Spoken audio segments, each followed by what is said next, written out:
Hello, everyone. We are live with no intro. This is Nope, just an not this time. impromptu chat. Snapper's here. Duke's gonna be here, but he's running a little behind. He's been at work all day, so yeah. We just thought we haven't had a chat in a long time. Been so busy. Thought we'd jump on here and have a little impromptu chat. And Yeah, let me go see. Doug Dukes is in. He said, "Hey Duke, hope you are well." He is. I just talked to him. He's on his way home, and he'll be on here in a little bit, possibly. Louisiana Gray said, "I'll be here." Snapper, he must be on your channel. awesome. Thanks, guys. Thanks, Diane, Louisiana Gray. Diane Houston says, "Hello, everyone." Stephen M. Mann said, "Well, yes, Mountain Man is still plugging away. Is anybody here? Disciple of Christ said, Big Snafu, what's going on, brother? Got a beautiful first gen Navy to show you." Ooh, I'm looking forward to seeing that. George Goodings in says, "Good evening." Louisiana Gray said, "Hello, all." Oregon Outback said, "Hello to everyone east of me." Outlaw Man said, "Howdy, fellas." Constitutional Carpenter says, "Ahoy." Kodak Tackman said, "Surprise, surprise." Serpent Hanzo said, "Hi, folks." RJ Gunn said, and stuff said, "Howdy." Well, yeah, Lucy Gray, we may talk about that hand cannon a little bit here. We get there. Lone Dragoon said, "Hello, folks." Shot Shoe said, "Hi, guys." Old West History said, "Hi, everyone."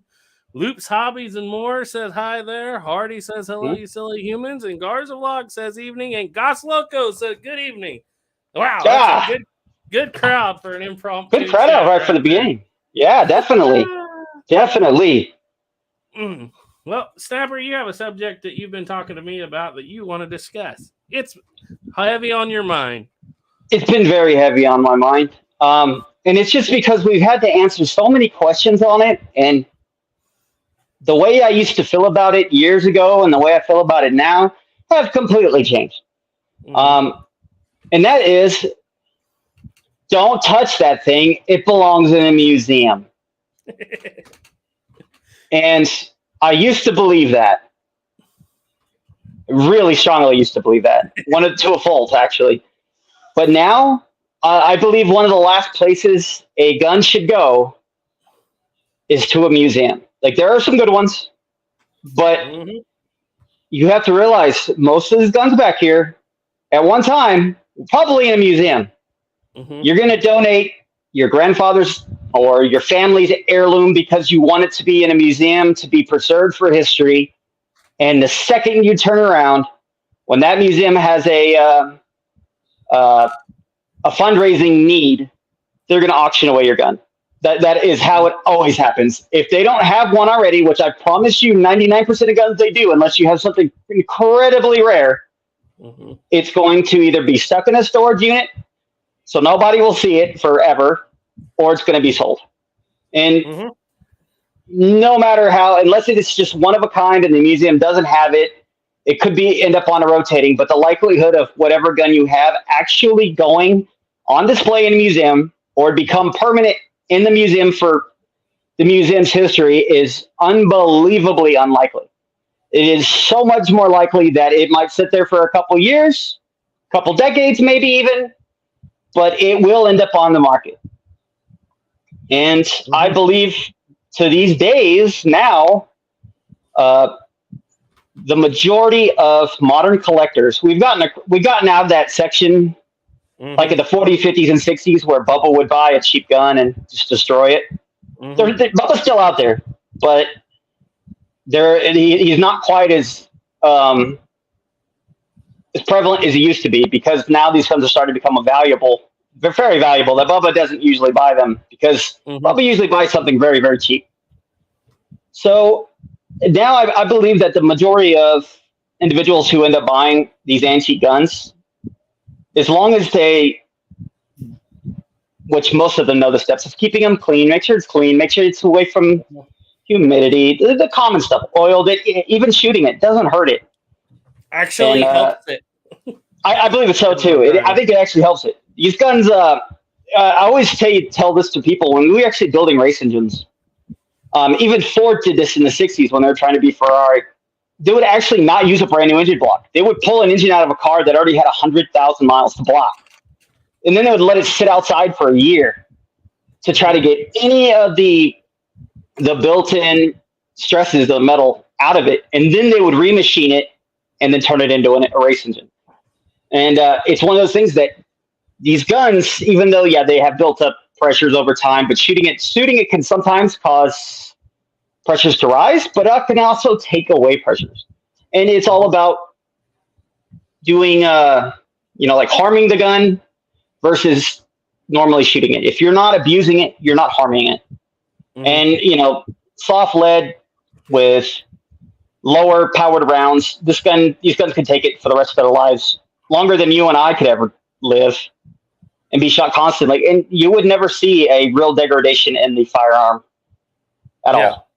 That's what I was about to say. People are under the false impression that iron and steel, even without rust, degrades over time, which it doesn't, as long as it's not. Does not. It's not like as long as it does not corrode. Away. Yep. Now, some metals can work hardened. Some can, and there's ways of even hardening things again or taking away the work hardening. But on your average steel that is used in these firearms, they don't work hardened. You're not going to run into any of these problems. These guns, you can shoot them forever and it won't harm them. The problem then comes in is if you're shooting, like, you're just going crazy and putting the biggest loads you can through it, and you're shooting it a bajillion times like that, and you're not cleaning the gun. As long as you show reverence for the gun and take care of it, you're not going to harm it. No more than it's sitting on a shelf would. Matter of fact, most of these guns that I've seen with most problems is because they sit on a shelf. Nobody opened them up. At them. Yep. Now, I've seen guns that are gorgeous. There is a round count on springs a lot of times to an extent. Yes. But also, that's not the gun. And say a muzzle loading rifle. We always get it on like muzzle loading rifles. People are like, you shouldn't be shooting that old flintlock or whatever. It's like, so if it takes 150,000 rounds to break that spring, which very well could be, do you know how long most of those old guns would take to reach that round count? It's not like a Glock where you're going to blow through 500 rounds in an afternoon, and then you have to worry about it. Well, one thing, too, is a lot of the reasons why these old springs break, it's because there's some kind of corrosion that ends up on the spring. And it also could just be from sitting for so long. The spring, I'm trying to word this right so it doesn't sound stupid. It doesn't work hardened, but it doesn't. It loses it tension. Kind of can. It can lose its tension over time, and also any corrosion at all can create a fine area that a crack can propagate, and as soon as it starts, it's done. Matter of fact, I don't do this personally, but it would actually be a smart thing to do. And the only reason I don't do this personally because I don't shoot my guns with the original springs. I just don't like doing it.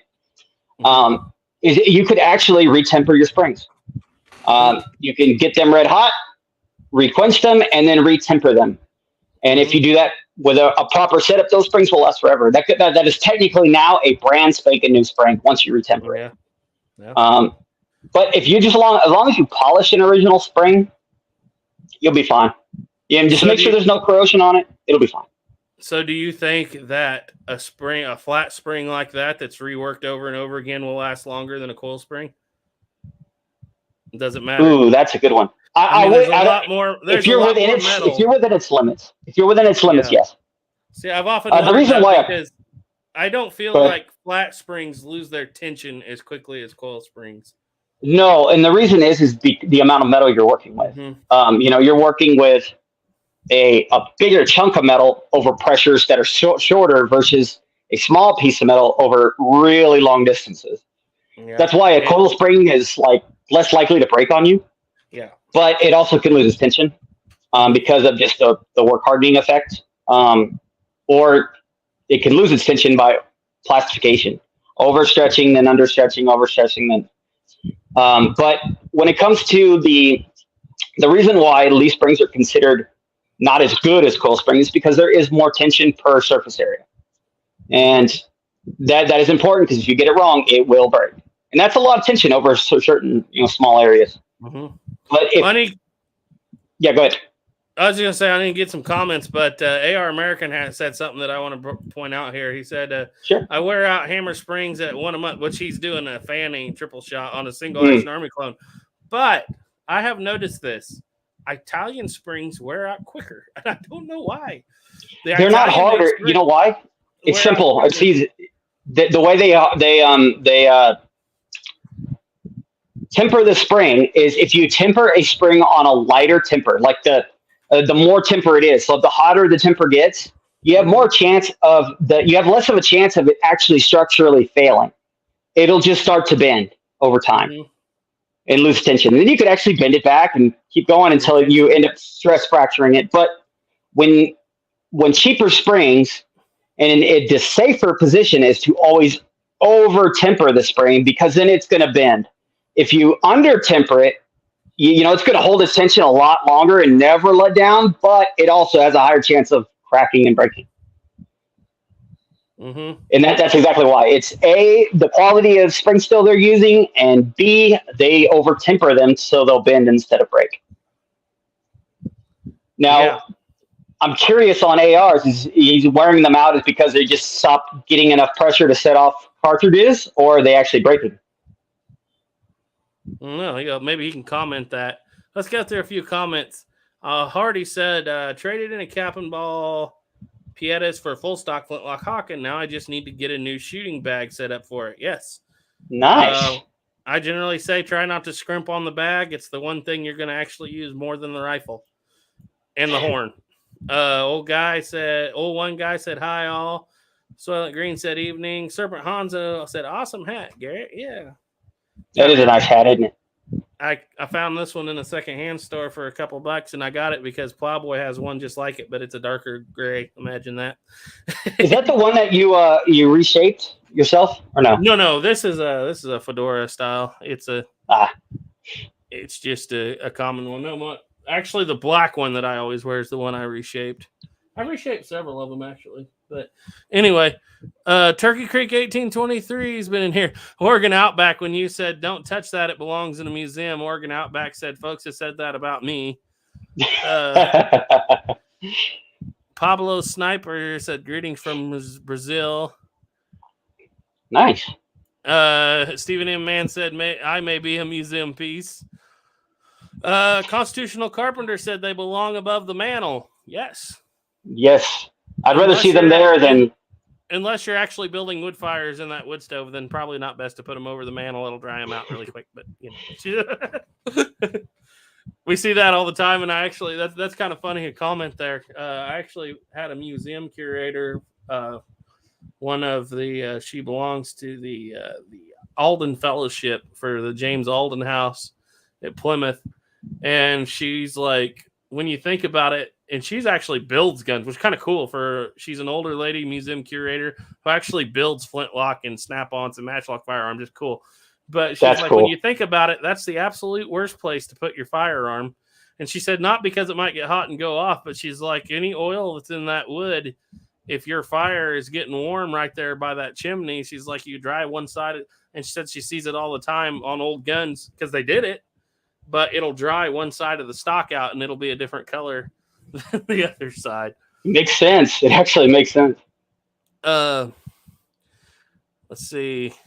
Soylent Green said, just hope Demo Ranch doesn't get his hands on them. Did you see his video on the Singer in North American Arms 1911 today? $500,000 in 1911s they made. I did not watch it. I don't always watch his stuff unless it's something I'm going to be really interested in. And anytime I see that they're going to bring an antique firearm onto that show, I just hide my eyes. You got the money, do whatever you want, man, whatever you think, I guess. But it's not my deal. Sometimes you just don't want to see it. Well, TFB, when he actually took that 1903 pocket hammerless and he Cerakoted one and then put a red dot on it, the whole 9 yards, I was like, oh. But it's his gun. It's his gun. Yep. I'm just glad he didn't do it with the really nice one he was pretending to do it with. Loops, Hobbies, and More says Bubba buys a High Point, LOL. Yep. Turkey Creek said he's working on guns and knives. Cool. Can't wait to see the next one you get turned out. Stephen M. Mann said, made a video. I thought you'd appreciate the youth shooting flintlocks. Yes, it came up. I have not had a chance to I watch think it I yet. saw that the other day. Is it brand spanking new? I saw a video of you shooting with like three gentlemen. I believe it was three gentlemen. I have been out of signal for forever. And so when a lot of times they come up, I don't get a chance to watch them till later. So I have a backlog that I have to catch up on. Stephen Sheets said, 11 bang bang and snapper. Good evening, gentlemen. Well, good evening, Okay. Stephen. Shot Shula said, some friends and I were talking about this the other day. The rifles at IMA are rotting away because they aren't used and managed, whereas those of us who have and keep them are in good shape. Very true. You got any thoughts on that? It's unbelievably common and it's sad. And the part is what is the best way to approach it? Like in those situations, it's usually up to the owners or the curator. And that is just kind of how it is. Well, I found out from experience a lot of those that were sitting in the Tibet cache that they were importing are wormwood 8. And very I'm badly, actually working on a stock right now from I think it was IMA, but I'm actually working on a stock right now. But Ethan looked at it and gave up and ordered a new stock because it was shattered in about 15 pieces when it showed up, ate up with wormwood. I've been meticulously for the past few weeks, every chance I get, going in and gluing a piece on, and then I find a wormhole and I will fill it with sawdust and wood glue with it as much as I possibly can. I'm just seeing if it'll work eventually. It's getting a new stock anyway, but I'm trying to salvage that. That stock was made in 1830, so I hate to lose it. That'd be nice if it did. I've been considering getting one of those. I wish I could have got one of the old Martini Henrys when they're selling those. But they got some pretty nice brown vest kits, like an original barrel, but with like brand new wood. It's like, my little original parts. Yeah. I don't know. I've never really dealt with too many of their guns, though. I can tell you this: if you get them, the best thing you can do is take that dude as soon as it comes out of the mail, stick that stock in the freezer, and leave it there for about 3 weeks. Kill off the wormwood. Those worms were still alive in that dude. You could hear them if you held the wood up to your ear. You could hear them, but I stuck it in the freezer for over a week. That's usually what it takes to kill them. So, let's see. Soylent Green said, guns' biggest enemies are rust and politicians. Ain't that the truth? Yep. RJ's Guns and Stuff said, I got a Marlin 26 pump gun from an auction. Every flat spring in that guy was so corroded that even if you looked at them funny, they would break. Okay, so on that subject, here's what I find with corroded flat springs. If you can polish them down past any pitting without losing the tension, they won't break and you can salvage them. Mm-hmm. Because any scratch or pit, that's where it's going to happen. But now you want to go. Yeah, go ahead. Grain. Sorry, go ahead. Yeah. No, you keep going. You're no need for me to interrupt. You're doing it. No, you have to polish them with the grain. And if you get down too far, you're going to lose your tension. But if you want to salvage the spring, you can get them down past the pitting if they're pitted. And if you are worried that it has degraded because you had to take a lot of the metal away, it would be a good idea to retemper the spring as well. And the best way to do that would be with lead. So like your lead pot, instead of a lot of people just use like a matte torch or a regular torch. And the thing about it is if you don't get it even, there's a high chance that you're going to have some areas that are over tempered and then under tempered, and it's just going to break because you under tempered an area. But using a lead pot, you could stick that spring after you've polished it, nice and pretty and shiny. Stick it in there until it's that beautiful dark purple blue. And you could leave it in there as long as it's at a certain temperature. You can get around, I think it was high 700s, low 800 degree Fahrenheit. It's been a long time since I've been to spring, so make sure you look it up to your charts. And always go on the little high side too. So if you do mess it up, it's not a big deal. It's just going to bend a little bit instead of break. Mm-hmm. And if you screw that up, just reheat it red and dip it back in some oil and start over again. To make a coil spring, you need an engineer. To make a flat spring, you need an artisan. Othios from St. Arsenal.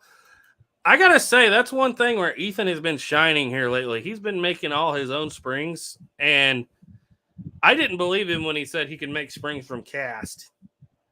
But they're casting springs out at the rifle shop, and he's making them up. And seem to be working just fine. That wheel lock is just on the verge of being done. He had to leave for a couple weeks for some Army stuff, but he has that. I went down there the other day and looked at his vise on his workbench, and he has that wheel lock pistol setting in there. He has a little bit of inletting to do back on the tang of the barrel, and he has to shine it up, and it'll be there. I could not believe he made that thing completely out of cast pieces. I could not believe he got that lock to work. And that is awesome. I'm glad. It was a fight. You know how many times he's welded stuff down, cut it off, and then re-welded it back up. It's been a fight. He thought he could do it in a couple of weeks. It's been like 2 months, and he has just – I'm pretty proud of him. He is just – well, now it's a family heirloom. As soon as it's done, now it's a real family heirloom. Yeah, and that's what he said. Now that I've done a wheel lock, I'm pretty sure I could do a flint lock in about 3 days. But let's see. Soylent Green said, we're talking about the Italian stuff. He said, just like their screws are soft, they damage easy. They're made out of butter. Yep. Yeah. Now, you can harden unhardenable steel. It sounds dumb, but you can add more charcoal to it. So stick it in a can full of ground up charcoal and stick it in the fire and let it get nice red hot and just leave it there. The longer it's there, the more carbon it soaks up. And then when it's done, pour it out, and you can harden it regularly and then retemper it. You'll be amazed. You could do that pretty much with any steel. Is any soft steel with not enough carbon to harden, you can add the carbon. It's not impossible. Yep. Gunsmith 4570 said NASA discovered in the 70s that metal can age harden when in storage. So not being used. I didn't know anything about not being used? I would imagine. In that case, storage would be worse than actually using it. I don't know how that works, I know certain metals that would. I didn't think steel would, though. Now I can see it becoming more brittle because of corrosion. Yeah. It's been so long. I went to school for this stuff. I should know it off of heart. I don't remember any direct gun metal that we use today that does that, or even in the past. Other than like bronze, brass. I mean, that stuff can harden over age by work hardening itself as well. But it wouldn't shock me if I saw what steel they were actually talking about. I'm sure there's something. Yeah. Whoop, what happened? We lost you. Well, he'll be back. Jared said, don't give anything to a museum. I was going to donate to Gene Autry, but with papers to the National Cowboy Hall of Fame in OKC, they said they were just going to put it in storage. Yes, I actually have quite a bit of experience, believe it or not, with the Hall of Fame in OKC. I've spent a good amount of time in there. And I can promise you, with the exception of the John Wayne gold guns, which I don't even know if they're still on display down there, but with the exception of those gold inlaid John Wayne guns, every other gun they have on display, they've got at least 5 more of them in a drawer in the basement. And so, yeah, that's probably why. Yes, you are back. Oh, sorry about that, guys. I don't know what happened. You died and you came back. Okay. AR said about his springs, they just get weak, won't strike primer hard enough to set it off. He's just wearing the tension out of them by fanning them. If you just if you wanted to for your own to reharden them and then actually retemper them, yeah, you can easily redo that. It's because they overtemper them so they don't break. I would imagine that since he builds side-by-side elephant rifles, he can probably make a spring. Oh, I'm sure he could. I'm sure he does. I'm sure he has plenty of abilities to do so. Yeah. Misty James is in. Mr. Brute said, greetings from the Ozarks in Mizzou. Hardy said, okay, they're talking about the trade there that Hardy made. Grizz's Garage says they put the gun there to keep the powder dry. CBJW said, I wonder if they hung them over. Oh, to keep the talking about hanging over the mantle. I'm a little bit behind, guys. Sorry. Yeah, maybe, but technically, it should be plenty dry anywhere else too. Well, if you're also heating up, because most people would cook like stews and stuff, you think that would actually put moisture. Yeah. Well, the woman showed several of them, and I can't remember what it was on, but I was watching a lot of her stuff because she was really, really good. And she was like you actually find more records, even though they are over the fireplace. You'll find more records of them being in the cupboard in the bedroom. She's like, she did a whole thing on it, and she's That's like, cool. sometimes they're over the fireplace, but she said it generally was very hard on the wood. You kind of would figure it would because of the constant temperature changes. Mm-hmm. CBJW said, "Okay, I wonder if they hung them over the fireplace because have like to see them in the middle of the night. Well, that might be a good reason, or over the door. That seems to be another place they're common, over the front door." See, Stephen M. Man said 2 18-year-olds. Grizz Garage said, "I have a CVA Kentucky rifle I've won many matches with. The barrel is shot out, and I'm preparing to rebarrel it." Cool.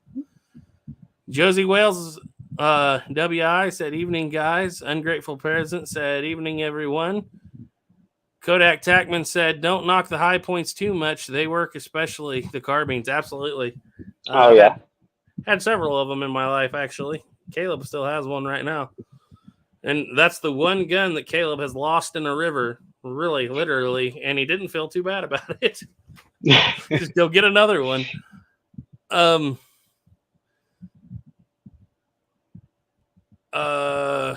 planning on getting a Heritage Arms flintlock. Grizzly Garage. Oh, you mean military Heritage? Yes, those are good guns. They require a little bit of work, but sometimes. But they're good guns. We've shot a lot of them on this channel. I think we have 16 at this point now, something like that. Yeah. Of the I need one. You guys have sold them. You definitely sold them on me. I really want to get one. Yeah.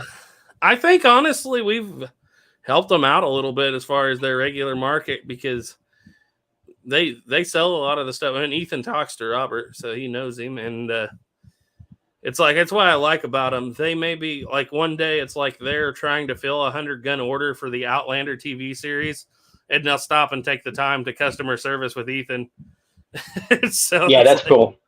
And so yeah, that was pretty cool. Need a lizard to feed him. Okay, Josie Wells, a question for you guys: would you hesitate to shoot max charge standard pressure 45 Colt loads out of a Cimarron? I was referring to Spear 250 grain gold dot with 8.8 grains of powder pistol loading. No, like okay. There you went again. If it's standard pressure, you're not going to get much more hotter than that 40 grain black powder load in any standard pressure. I'm not sure what gold dot is, but like I shoot 8 grains of unique, which is fairly hot all the time. I don't know if I should go into this or not, but there is what they call the Hank Jr. load, which is supposedly as hot as you want to go. And I've seen people suggest it for you, birdies. Okay, so what were you saying on that? I'm sorry, I missed it all. I was just saying that I don't think any standard pressure load is probably going to be hotter than the 40 grain black powder load. As far as it builds its pressure differently, I get that. But I shoot 8 grains of unique a lot with no issue. I don't know how gold dot stands up. Now, are we talking like a Cimarron like bot gun that is like, say, like a single action army? Or are we talking like, say somebody bought a... No, he said Cimarron. Oh, so it would be like a single action army of theirs, right? Yeah, it would be fine. That'd be perfectly fine. I mean, those guns are actually proved. Standard pressure. Look at the data. That's what I would say. Don't go loading anything without proven data. But IMR, what is it? 47, 4227. What is that powder? I can't remember now. Basically, Hank Jr. had a 20 grain load, which was decided to be about as hot as you wanted to go for actual Colt or a replica if smokeless. And that was with a 250 grain bullet. And he was getting it out there at like 1,100 feet per second, which is pretty good. Do your research is all I can say. Any book any reloading book will tell you whether you can or not. But 8 grains of unique is what I shoot. 9 grains is getting pretty hot probably. But yeah, all I can say is absolutely check your loading data first so you don't get in trouble. That's a good answer. By Land and Seas, and hey, Doc. Hey.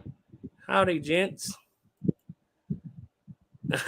Grizz's Garage said, I used to make flat springs made 10 to get 1. But I got better.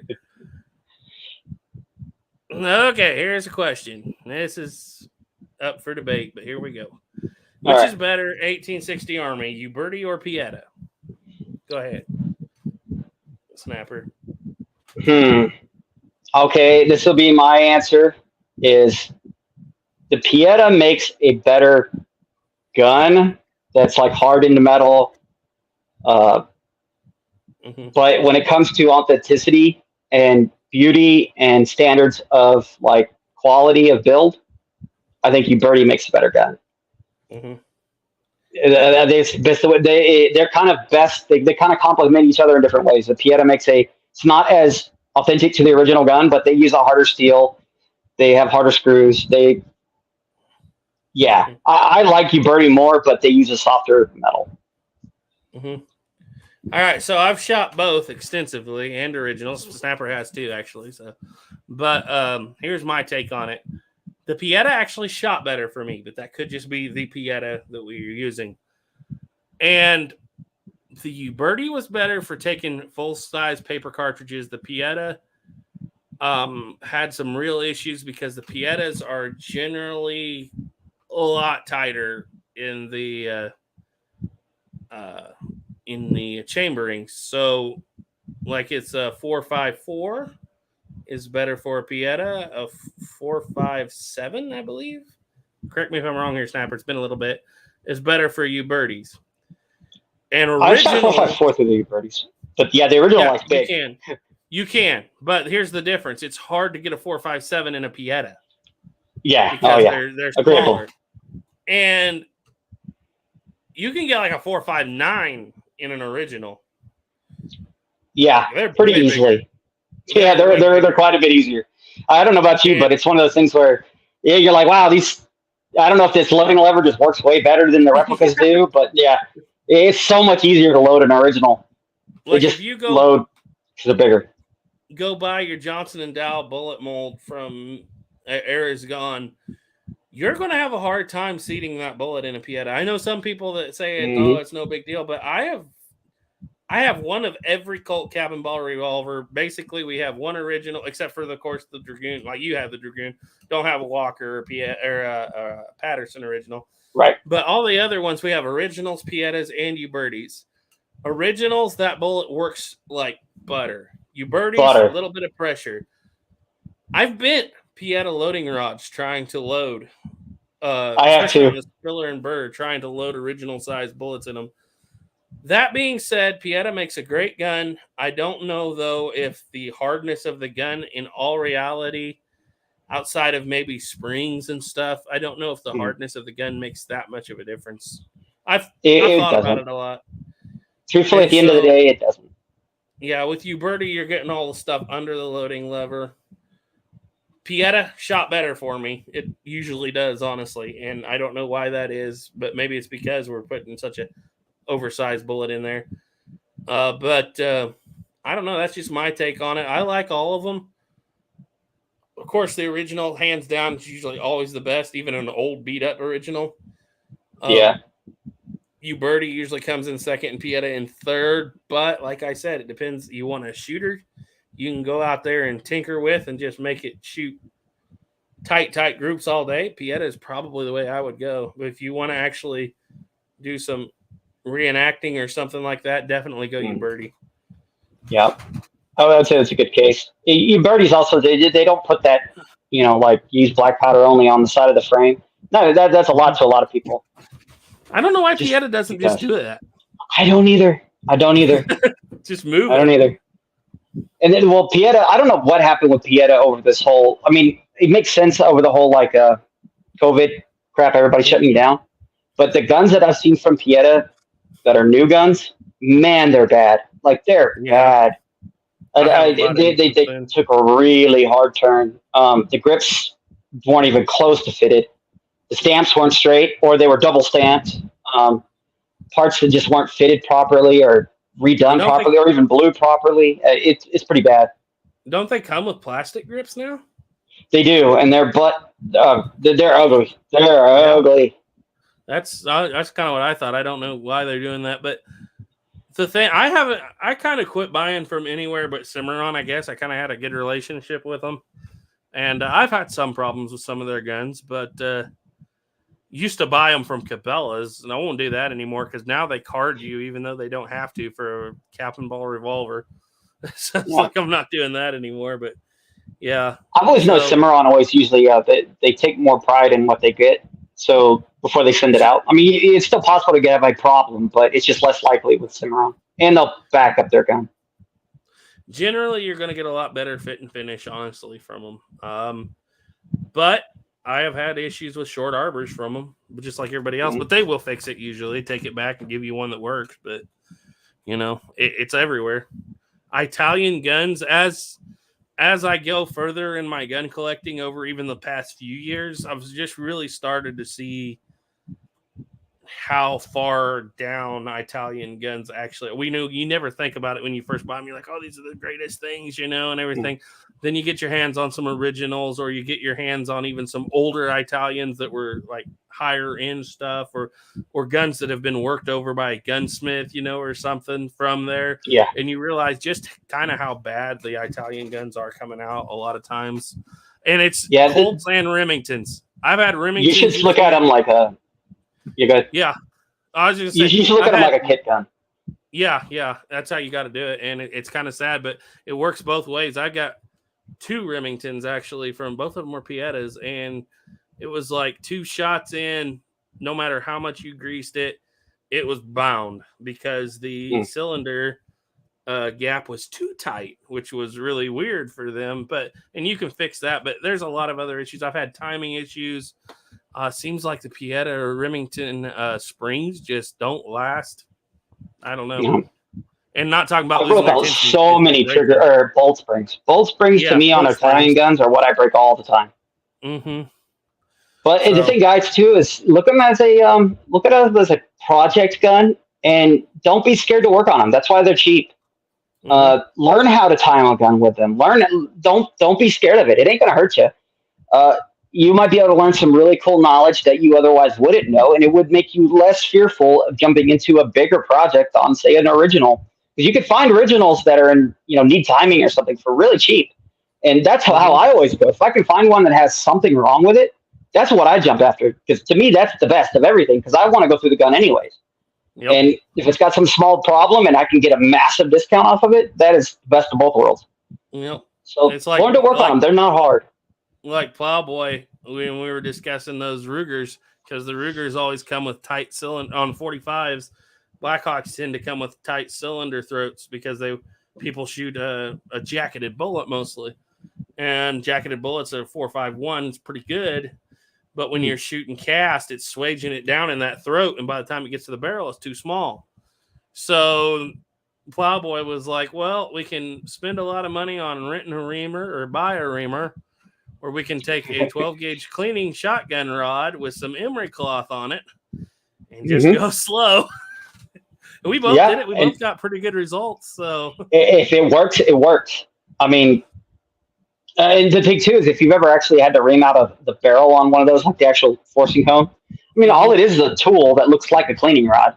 It has a reamer into it that's whatever angle you want, and you're just pulling it straight out and turning it. Not hard to make either. And if you made sure you cut that with like a piece of wood, as long as that angle is correct, you can put sandpaper on it and work just fine. Yep, just fine. Mill Creek Rain said, hi, everyone. Just feeding my face and watching the show. Lots going on right now. Well, hi, Benji. Need to catch up on some of your videos, too. Okay. Hardy says, this looks like one that we need Duke for. He'll be here hopefully in a little bit. Hardy says, sorry to go off topic, but I'm reading a book called Plains Rifle. Has some pictures of original short starters and rifle cappers. Both things that most people say weren't used. Oh, I absolutely know the cappers were used because Tom Tobin used a capper. Militarily, we've discussed. We don't know for sure if they were used in the military, but it seems like it would make sense for like Colt revolvers. But I absolutely know that Tom Tobin had a piece of leather. I believe it was maybe a piece of rawhide that had little slots cut in it then were hardened to hold those caps, and it was a little 8-piece deal that hung around his neck, and he would cap that rifle. And that's how he killed the Espinosa brothers so fast, supposedly. Short starters, yeah, there's some. You don't hear about them a lot because people tended to make them themselves, I think. They don't really show up in... they don't really show up a lot, as far as I know, in inventories, store ledgers, things, but that's because people were making them themselves, and a lot of rifles were coned, so they didn't need them. But yes, I'm absolutely sure. You know, these people weren't dumb. You know, it's not that big of a jump. We've talked about this before, especially about like speed loaders. It's like it's such a hard thing to believe that people that invented the revolver couldn't have came up with the idea of a speed loader. And then you actually see that they did. And then you find one. Yeah. Yep. And the thing was, too, is a lot of people, like, say it's like a short starter. Like, today, it's something you would probably go and buy. But back then, if you had the parts lying around and everything was money, like even today, but money was harder to get back then. Mm-hmm. It would have been, to those people, like, why would I waste the money if I can just go carve it out and, 20 minutes next to the fire when I got nothing else to do anyway? Yep. And not only that, but short starters are going to break fairly commonly. So you're going to, I've used a lot of times, I've just had a piece of deer antler with me that wasn't even a short starter. And I've used that as a short starter. Take the base of it and beat it down, and then take the prong and use it to start with. I have done that. I see a lot of those people being very, we'll make it myself instead of buy it kind of people. Doug Duke said, where is Duke? Duke is still at work. He might be jumping on here at the end. We kind of just put it on his channel so he could get some views too. But he should be here directly. Gots Loco said, aluminum age hardens. I don't recall any steel that age hardens. Yes. Yeah. Aluminum has a galvanic corrosion problem that creates a harder outer skin that creeps through the entire thing over time, yes. Turkey Creek wanted to know, Hardy, who is the author? Yes, you should probably tell Turkey Creek because he could tell you if that gun's really good or that book's really good or not because he's pretty well studied up on that Plains rifle. American said, never tried to make a spring. Can usually buy them pretty cheap. It's not that hard. It's really not. You don't have to start making them until you start getting into guns that are originals and they just don't exist for them anymore. Well, I mean, there's also times that I've just personally, I used to just buy like replica springs, but lately, man, you can't find a replica spring that's the same thickness as an original. I used to just stick like 2 Ubertis or whatnot down there and just call it a day. But now lately I've been like, you know what, I'm just going to buy spring stock of a certain thickness. I forget exactly what I use, but I just matched it to whatever thickness was the original gun. And then I'll just make a bunch of flat springs and hard them and make them myself so that I actually have the proper tension, because be amazed how much better these guns shoot with a really heavy hammer spring. Mm-hmm. Grizz's Garage said if you were out hunting, the gun would get wet. Are you referring to when we're talking about the over the fireplace deal? Yeah, but that's not the kind of moisture you want. I'm sure you know that. Hardy said, if Charles E. Hanson Jr. Oh, yes. I like those books. I'm kind of a fan of the Hawk and Rifle and its place in history, but as Turkey Creek will probably point out to you, I believe it's Bob Woodfill has the more modern take on it. But yeah, I do love those Charles E. Hanson Jr. books. I quote them quite a bit. AR American said, good night, guys. Got to get up early in the morning. I was just going to say about the making springs thing. You could probably make a killing if you could figure out how to make a proper trigger return spring for a 77 Lightning. Oh, yeah. Oh, God. And you know it's a simple spring. Very simple spring, too. It is, but nobody makes... I mean, you might get one right, and then have you noticed that you might have to order 3 to get the right one? Yep. I don't... Believe it or not, that one, the bolt spring and the sear spring on the 77, I've never, ever, ever been able to buy a modern replacement and it actually fit. I've always had to modify it. I have never seen a record of them changing it during production either. So it's not like there's 2 different versions. It's just hard to get the right thing. And it looks like it. It looks just like it. But you stick it in the gun and it will not function no matter what you do. And I've tried everything. If it was too long, and you could say shave it off a little. That'd be one thing, but they're always too small. They're always. I think that the problem is they're always too short. Now I've even tried like straightening them back out and then rebending them and then retempering them, and I still could never get them to work. I actually started putting the gun together differently. Instead of having that sear spring pop down into that notch, I let the sear spring fall over top of it, and it actually works perfectly. I think that's what Caleb wound up doing too. It works perfectly. It gives you the right amount of everything. Even the clicks are louder for your sear clicks. And I've just left it like that, and I've never had a problem. And I've ran that action at least over 1,000 times and never had an issue with it. So I wonder if that's what Lodgewood intends for you to do. Maybe because it fits that way, but it does not fit the way it's supposed to. It's not right. I always thought it would be a neat thing, like a lot of the modern single actions or stuff people did in the day where they'd put your hammer or your hand spring. They would replace it with like a round ball with the little coiled spring and stuff like drilling through the frame to do it, like how like you birdies do it. I always thought if you could do that with a 77, and that would make it a fabulous gun. You would have to do a few of them, but if you did that, you would break all, like you would lose all the abilities of the springs of breaking, and it would work perfect. But you have to modify one, and that's kind of something I'm not into. Drilling into an original gun, just changing out springs. I'd just rather buy a spring. Yep. Ed Hen said, is that the Garrett 01 us that I know-ish and love? I don't think so. He said, I don't know how I'm subbed to this channel, but from the looks of it, it's my style. So howdy. Well, howdy. Welcome.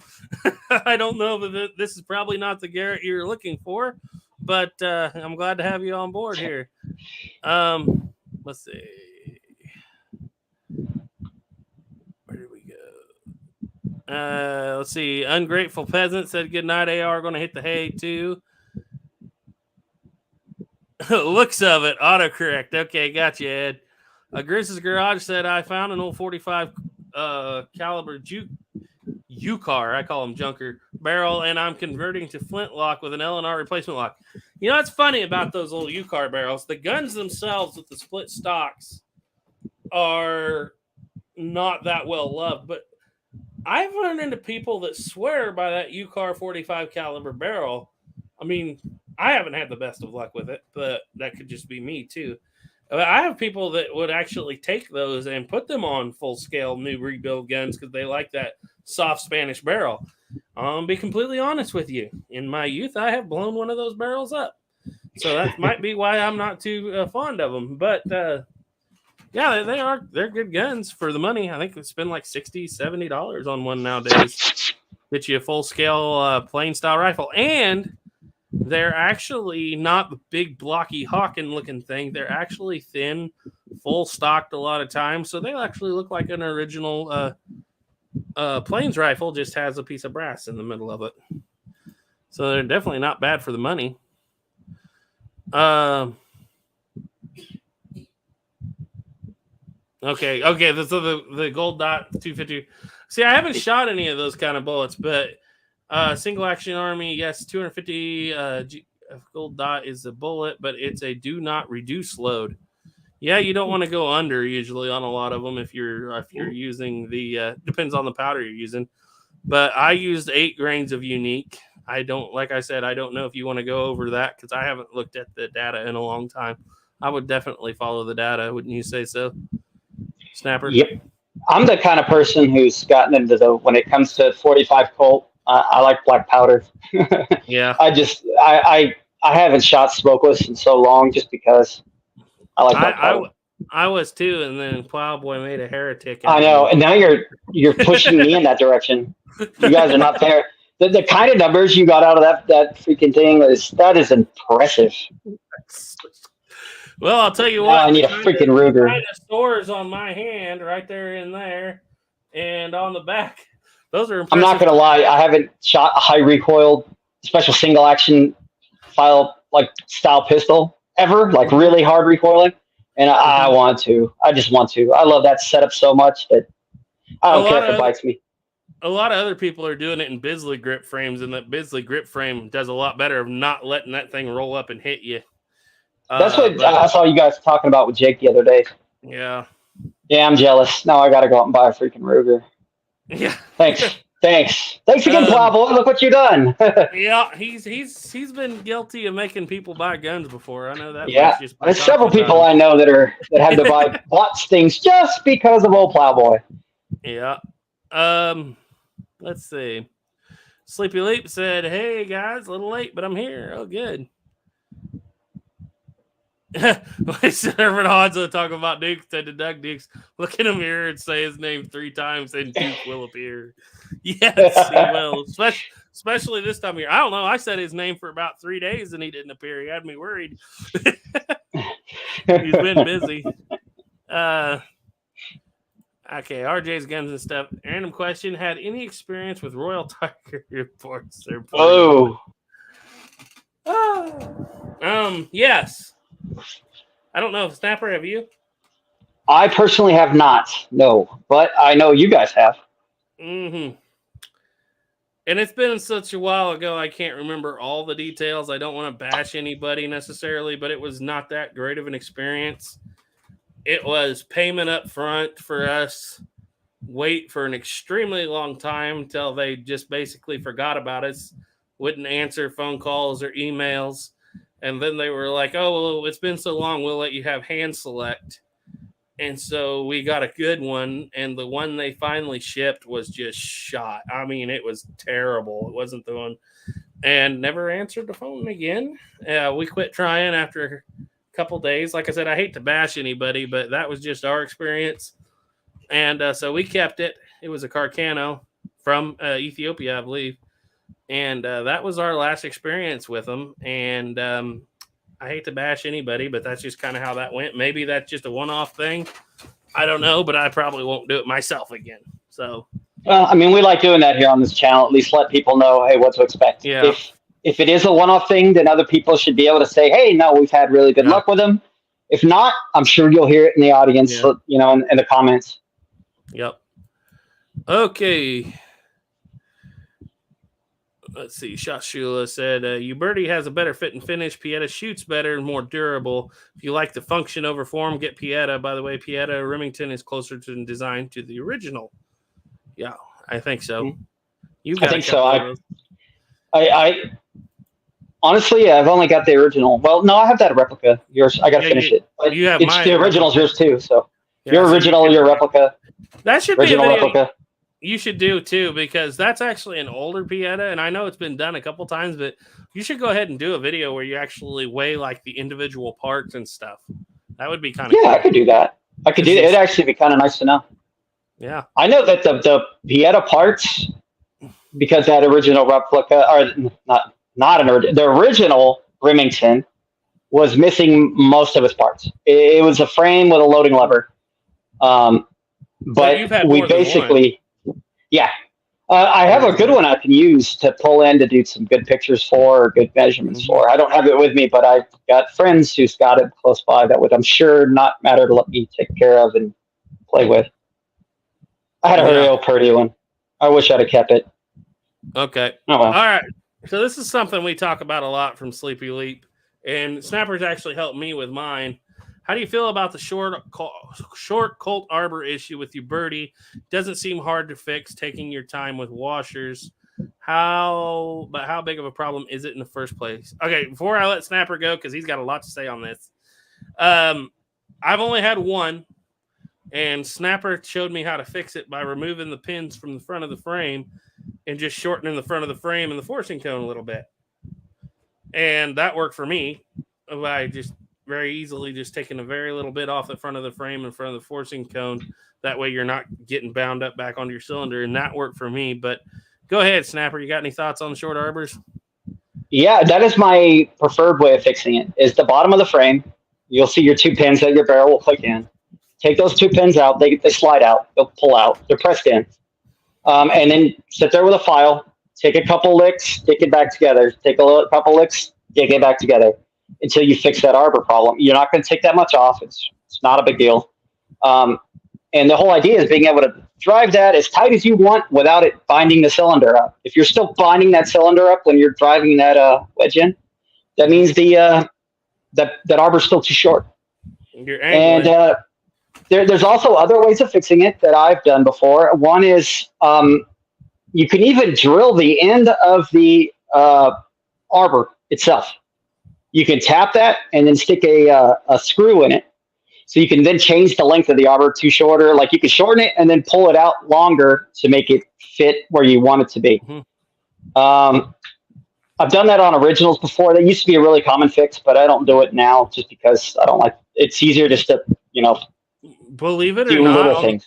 on like the first run of 1860s, 1861 production, there was actually a short arbor issue at Colt for a very few. They wrote about it and they had to bring them back and fix them. So you don't find them today because they were sent back in and repaired. But yeah, it's a thing. It's been a thing for a long time. Go ahead. Sorry. And yeah, you could even put like a washer in it if you wanted to. I've even used a long time ago. I even tried JB Weld to stick a little tiny bit on there and boop, so it got the right length. That works too. It's all of what you're up to. I would say the proper way to fix it, to properly, like if you were pretending to wear it was like a real gun and you want to do it right, pull those bottom pins and just file it so you get it to fit perfectly. You'll be happy. Yep. And then with the washers, it can fall out. Any other stuff, it could move around. This is a surefire, solid fix where you don't have to worry about it anymore once it's fixed. And a little bit of cold blue, never know it was even done. Yeah. Shot Shula said, well, I only shoot paper cartridges and all of them need to be open for paper cartridges. That is true on certain years. But if you go back through where I was shooting paper cartridges in the 1860 Army video, I believe, had a brand new Uberti 1860 Army out there. And I didn't have to touch it. And it worked just fine. I know a lot of Piettas, you absolutely do. Maybe it's just the one I got lucky, but I didn't have to open that one up for paper cartridges at all. And maybe that was on actually no, maybe that was on the 61 Navy, I believe, actually. Yeah, the 61 Navy video. I think it was the 61 Navy I didn't have to open up at all. Well, I would say if you're going to shoot them, might as well open them up. If you want to put, might as well, because there's so much more fun with cards, like actually with paper cartridges, like and conicals. If you're that kind of person, it's fun to be able to do all of that.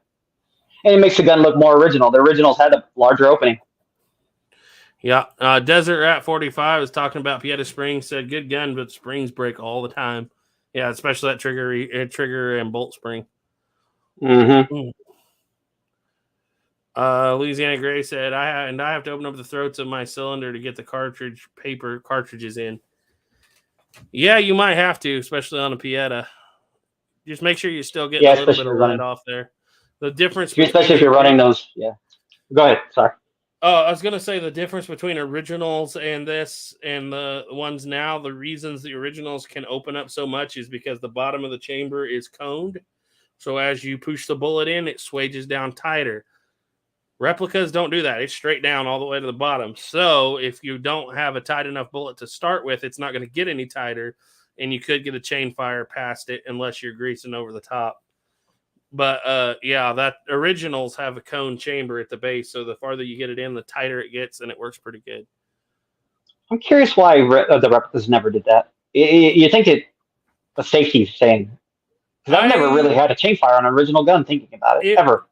It wasn't done for chain fires. It was done to give you more meat between the cylinder notch, and the inside of the chamber. But honestly, it's probably a lot more expensive because Colt was hesitant to do it till he had to. I mean, you would think unless you drill tapered. So I'm not sure how all that works. I don't work on. I'm not engineer stuff like you, but how would you drill a tapered hole? With like a reamer. Or you can set it up to be either offset on like a lathe. So it should be just as easy as drilling a straight hole. Yes. Or they even make tapered reamers or tapered drill. Like you'd have a normal drill bit, but then you would run a reamer right behind it. It's just tapered. It'll be whatever taper it is, ever so slight, and it would just go in and come out. Super simple. Here's my next question for those companies. Obviously, they should be keeping all their scrap drilling steel, right? And they're remelting it or sending it to someone to remelt. I wonder if it costs any more to leave that much steel in the gun. Makes the gun heavier, obviously. That's when you and I talk about This feels like a real Colt in your hand. This Pieta Uberti doesn't feel like a real Colt in your hand. Right. A lot of that's that tapered chamber and that much more iron in the cylinder. Just a little bit more iron left in there, yeah. But, yeah. I don't know. I wouldn't think it would be all that much, but the probabilities of tiny numbers adding up over lots and lots of guns is not something I deal with. It could be a lot. It could be very little. I really don't know. Let's face it. They've had that machinery since the 70s. And one thing that gun shops, old and new, don't like to do is change machinery. No. That's where it gets expensive. Let's see. Green said, yeah, I have the Pieta Lamat and the reproduction Lamat bullet. Mold bullets don't fit even with the press. Yeah. I think on the Richmond Labs 36, those cast out at 390, and it's not the mold that's doing it. The actual original patent calls for a 390. And what's funny is that bullet won't fit in Snapper's original Griswold and Gunnison. Nope. It happens, but you're gonna. It's way. I think it's too hard, but it doesn't seem to be that hard either. Yeah. To me, I'm thinking that what happened in those situations when they were making bullets is they're using guns that are new and some that are completely worn out. So they wanted to ball a bullet big enough that it will work no matter what. I don't care if you have to push a little bit harder to get in the chamber, as long as you're not getting like misfires and this can actually work on all the guns. So I have a feeling they might have made him a little too big on purpose. Mm-hmm. I can see them doing that. I don't know though, but it would make sense to me that they would do something like that. Yeah. When they're running out of guns too. Here's a good question for you from Sleepy Leap. Said, regarding metal, is it concerning how much the end of my hand is burred on my Uberti 1858? I noticed that too. And go ahead. You got any ideas? No, explain that to me. It's not making sense to me. Okay, so he's getting burrs on the end of a hand on the 1858. And this is what I found out. Uberti's internal parts are softer than Pietas. And when you're getting a burr on there, that might mean you're a little out of time or something, and it's having to push too hard, and it's pushing that metal out and burring it. Okay. Yeah. It gets hung up a little bit, going in and out of the slot. But I don't know. Hands are cheap for the most part. That is kind of interesting. It could be that when you're locking early, so you're always riding against that hand when you're full at your last bit of cough, and it just wore itself to shit. Yeah. But if you're still within time, and it's not giving any issues to the gun, file it down a little bit if you want, or to leave it might change the timing. Uncle Chaw said, my 51 Navy shoots conicals a lot better than round balls. Might be a faster twist. Very well. Could be. I use 375 Lee conicals. They are undersized, but if you squeeze them hard enough, they stay down. I've actually had some stories on that. On the 49 pocket model, I had trouble finding round balls that would fit the one I had. Everybody was like, buy buckshot. Well, I bought the buckshot. It was a little too small. And so I would take it out there on the table and tap it with a rubber mallet so that it oblong, and then set them in there where make sure it was oval that way so I could cut a ring. And they actually shot pretty good, surprisingly, at about 10 feet. But I didn't shoot much further than that. That's funny. Hey, you got to do what you got to do. Yeah, Sleepy Leap actually commented a little bit ago. He said, keeps good time and all, but yeesh. Yeah. Yeah.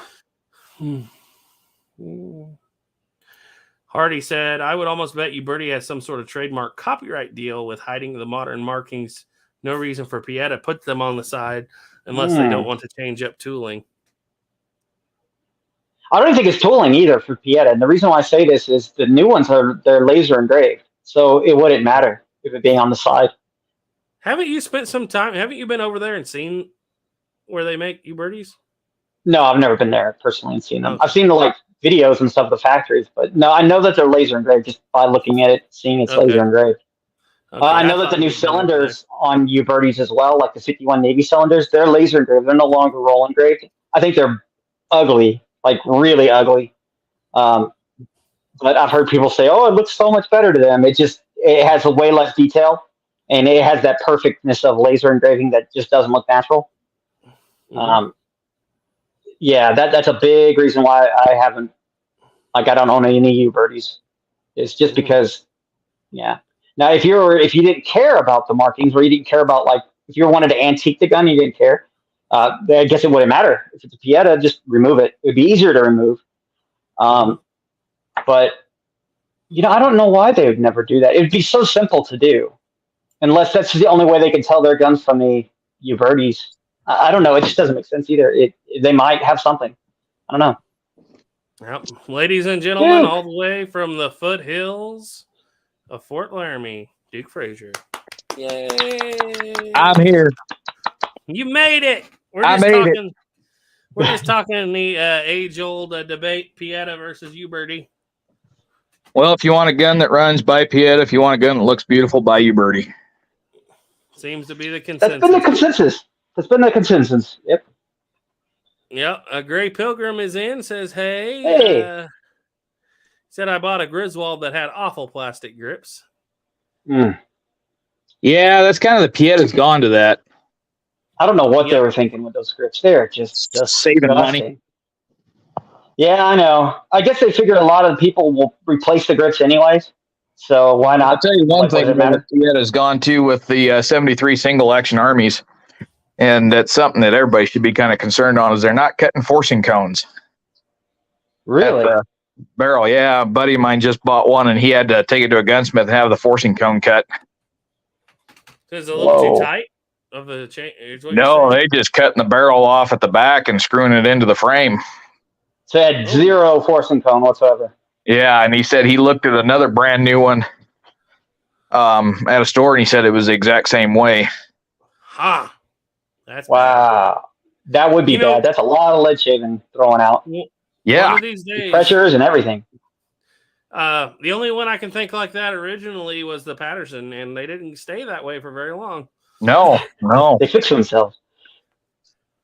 One of these days, some American company with a CNC machine is going to come up with a way to make a cheap or a reproduction of cost-efficient reproduction of those guns, and the Italians are not going to know what hit them because they have been slacking. There is a company doing that, but they're using high-end tool steel, so the gun's still very expensive. That's the trouble. Yeah. It would be neat if they decided to just buy a couple of machines, let them run, and make extremely high-quality replicas at an affordable price. Everybody would buy. I would buy everything if they did that. Or I wish I would convince Colt to find somebody to do that, and then just do another not the Signature Series style again, but another Colt series. Man, I'd love to be able to go to the store and buy a brand new Colt cap and ball gun. Mm-hmm. Gray Pilgrim said, have a Remington made by Navy Arms, an unmarked Uberti. I'm going to kind of go through here, guys, and get caught up and just looking for questions. I'm reading all your comments. But, Byland and Sig said he likes to order from Taylor's or the Possible Shop. Ow. You okay there, Duke? Bit my lip. Oh. Okay, yeah, so Duke, Hardy was talking about he was reading in the Hansen book, but I don't think it was... What's the other Hansen? Is there another Hansen book on plains rifles that's not the Hawken book? I don't know. I don't think so. No, he was talking about pictures of original capping tools, and he's seen some pictures of some short starters in there, and he was surprised because he didn't think that they were actually existed. You got any thoughts on that? Very rare, but there were some out there. Well, we know Tom Tobin had a homemade capper out of rawhide, I believe it was. Yeah, leather. Yep. Yeah, and he could shoot pretty fast, from what I understand. Yeah, it was a round disc of leather with holes punched in it, and you just shove the caps in that. Yeah. Problem is, your caps are exposed to moisture. Yeah. But that's what I was telling Snapper. I was like, those people weren't completely dumb. They could come up with these ideas if they had to, Yep. Okay, and by the way, when it comes to cappers, have you guys tried the new capper by Guns of the West, the new 12 one? I mean, that's Oh, it's basically the nice. same idea as that leather disc. But Yeah, yeah, basically. I freaking love that thing. He sent me one when he gets sent back my pocket 80, a set of them. Man, they're nice. They fit on all the guns easily. Like yeah. I No, I like seen it these. in I've the always video. I liked this thought that was product, pretty but ingenious. Yeah. this thing is probably one of the best cappers I've ever used ever. It kind of put my snail capper to bed. Probably never going to pull that thing out again. That's how Me good and these my these new snail ones are. capper got into an argument, and I haven't used it since. I've been on that same area. Me and I, we've had this love hate relationship. The only thing it really works on is my walker. Yeah. I've never really had one for cap and ball revolvers, but I have gotten into the habit of having a straight line capper for cap lock rifles. That's kind of handy. They don't work too good on cap and ball revolvers, though. But I'm telling you that new 12 one he's got, that thing is worth every cent. Mm-hmm. It's great. Gray Pilgrim said that every 49 pocket model he's had has had trouble. Just ask Snapper. I sent him my first. The arbor was cracked. Yep. You know what? This actually should be a lesson for people as well. The gun he sent to me, the arbor was cracked on it, and the whole idea was just going to be take the arbor out and replace the arbor. Well, when I got in there, it looked, because somebody had cleaned it up really, really well with files and stuff. I could never find the pin, and then I realized it was welded. Like, took a very long time, way longer than it should have for me to realize it was welded, because I just didn't give up on the fact that it was just not screwed in until I got to the point where I was actually looking where the thread should be, and they're all melted. And what happened was, is that once they welded that, it would have probably had a loose arbor. They would have stuck the barrel on and then welded the back of it. And what ends up happening is, if you don't get that perfectly straight, it's going to break something, and it ends up breaking the arbor in this case. And now the gun is pretty much scrap. Like, there's not much you can really do with it without having to completely drill that whole arbor out. And being that it's welded, it's not centered. So to recenter everything perfectly, it's going to be a massive task that's almost impossible to do safely at the end of the day. So probably cheaper to just get another one at that point. Huh? Yeah, that's actually what we ended up having to do. I just told him that I'm going to pay for this one as parts, buy from as a parts gun. Yeah. Gray Pilgrim said, by the way, guys, my videos of late are not black powder, more milsurp, but I like to share history. Yeah, very good.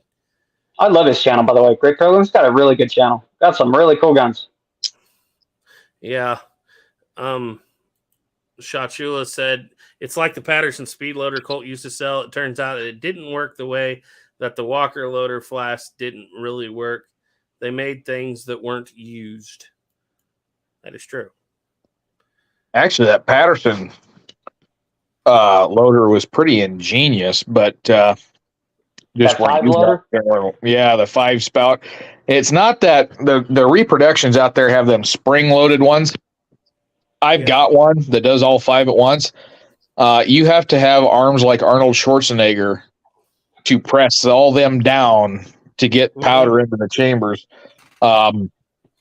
The single one works fine, and they did use a single one when they went to the Patterson with the loading lever on it, but the original one was a turn.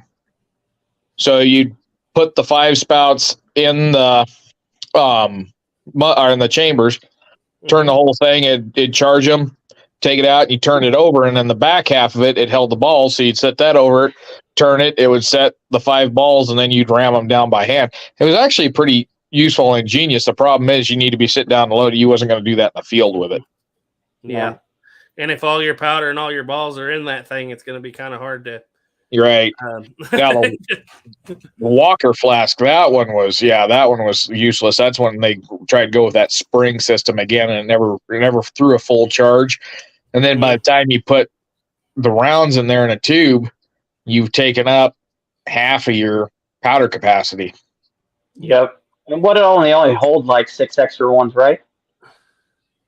Something like that. Yeah, it only held 6 rounds and enough powder for 5. So yeah, you only basically got 1 reload out of the entire kit, which would have been useless. Yeah, but you know what? Colt was going to make them, or they were going to make them and sell them, because he had that worked out real well where he could sell accoutrements. That was the whole deal. He was making some money on those. He was pretty upset when the Army, when they backed out of that. He was pretty mad. Took a long time for him to back out of it. Some of that stuff was still being carried on in that contract into the Civil War. Yeah. So, yeah, it was. Well, it was $35 for a pistol. $10 of that was for the accoutrements. Mm-hmm.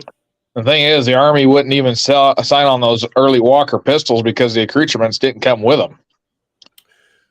Well, that $35 without the accoutrements. 35 with them. Yeah. With them. The thing was, he contracted to sell a flask with every Walker. Yep. And then and they signed it. And then after they signed this deal, they were like, wait a minute. We have 2 Walkers per man. A man doesn't need 2 flasks. And he was like, nope, you signed it. We're going with it. Man, I never realized, it's been so long since I've done the research on the Walker. It's been so many. I didn't remember the Walker was $35. That's a lot of money. Well, like you the said, pistol 25. itself was $25. Oh, okay. That's kind of more around what you see. But if that's $10,000 in I don't know how much is it in flasks. If you have one extra flask that you don't need in there, $10 and $10,000 in flasks. They didn't want to spend. That's a lot of money. Back then, that was a lot of money. Right. But the whole idea of the flask is the flask was supposed to hold exactly 1 pound of powder, which equals out to, I forget how many reloads. Just over 100 rounds. Not that many if you're trying to cram 60. And all right, now here's the question. At what point do we go from that? Because they have round balls, but they obviously have... okay, I'm going to get this wrong because I always call it a picket bullet, but you call it a sugar loaf, I think, or vice versa. No, the early one was the picket. The sugar loaf came out with the Dragoon. So they never used a picket bullet in that Charger. Because they'll only hold a round ball, right? Yeah. So the bullet molds that came with that, they were supposed to every 25 pistols was supposed to have 1 gang mold of that threw 6 balls at once, and then every pair of pistols was supposed to have a single mold a mold that threw a single round ball and a conical, which was just a cone of lead. That's that early picket. And that's when you run into issues, because that picket bullet, you're not going to get near as much powder in the chamber with that long, thin, what is it, a 210 grain bullet? Right at 200, yeah. But the thing of it is, you couldn't get 60 grains in it loading it front ways, and that's why the gun was designed. It was supposed to be 50 grains all across the board, but they put the extra length in the cylinder so you can get that 50 grains and get that long conical bullet inside that chamber. The thing of it is, you turn that bullet around, well, now you can cram 60 grains into it, bullets backwards, and when it hits that forcing cone, the pressure goes up, and so that's going to cause, and then with the bad metallurgy to begin with, that's going to be a leading cause of burst cylinders. That's why Colt, when he got that Dragoon revolver, cut that cylinder back so that no matter what they did, they could not exceed 50 grain charge. And I honestly wonder if the conical you were supposed to put 50 or 40 in. Maybe I'm wrong. That was 50. That was the whole thing, because I remember reading it, and I know it's somewhere in that 47 book. I cannot find it in there. I've read it 3 times again. I can't find. I know I read it in there. That they talk about. Yeah, that was the reason for the extra length in that cylinder, is that both bullets would be able to fire that 50 grain charge. And that is the question we are going to be asking until we get it all together. Is that bullet and 50 grains hotter, a 200 grain bullet and 50 grains of powder hotter than a 200, or more powerful than a 255 grain bullet and 40 grains of powder? To be honest with you, I think, that 250 grain bullet is going to hit a heck of a lot harder. It's not going to have the velocity, but it's going to have the energy. The real question, which one puts more foot-pounds down range is my question. And that is really what determines which one's the more powerful. I really need to get a chronograph from my. I really think you're dead on that. I think that they're going to be so close. I have a feeling the single action will outdo it though. The If it doesn't, it's going to be a very close second. It's going to be very close. Here's the thing. Your primer is going to give you more pressure than the cap, too. Yeah, that's true, too. So, but when they say that the Walker most powerful, too, I think they forget there's the 50 caliber Beaumont Adams. Yeah. So you don't have in reality, have a long cylinder to get that much more powder if you got a 50 caliber hole. If it doesn't beat the 45 Colt, or even for that, it doesn't beat the 45 ACP. If it doesn't beat that 45 Colt, that 40 grain charge, then in reality, it is the most powerful handgun issued to the United States military. Well, no, I'd take that back. It's the most powerful revolver issued to the United States military because a single shot Aston pistol's got to blow it out of the water. Yeah, that you can put a lot more power in that. Yep. All right, we have a comment here from Tactical Flintlock. He said, "Do you think it would be possible to convert a percussion rifle pistol into a breech loader using spring-drilled rifle trapdoor parts and mechanism?" I mean, they did it in the 1800s. Well, here's kind of what it was it not? You would have to convert a 61, 63, or 64 Springfield. Right. And you might not even be able to convert a replica of it because the dimensions might not be the exact same. Well, in reality, you could take a 4570 receiver, take an old muzzle-loaded barrel, cut the back of the barrel off, thread it down to where it goes inside that receiver. You've technically converted it at that point. Yeah, if you're going to, but I think his question is it more like a pop-in thing. They always cut the. Well, with like a 4570, they didn't use an original barrel for a conversion. So when he says conversion, Allen's, they just screwed that trapdoor on top of the old barrel and cut a chunk out of the barrel, sleeved it, chambered it. Yeah. So the question is, can it be done? Yes, anything can be done. It's just, is it viable to do it? Yeah, and it has to be for the actual parts to work, unless you're planning on carving your own stock and everything, which even if you are going to have to do some stock carving. But if you wanted to do like with the 68, they had to sleeve the original barrel to get it down to 50. And one of the reasons they did that is because if they'd left it at 58, they might not have had enough at the time, the way they were doing it, enough meat to get it into that particular narrow receiver. All right.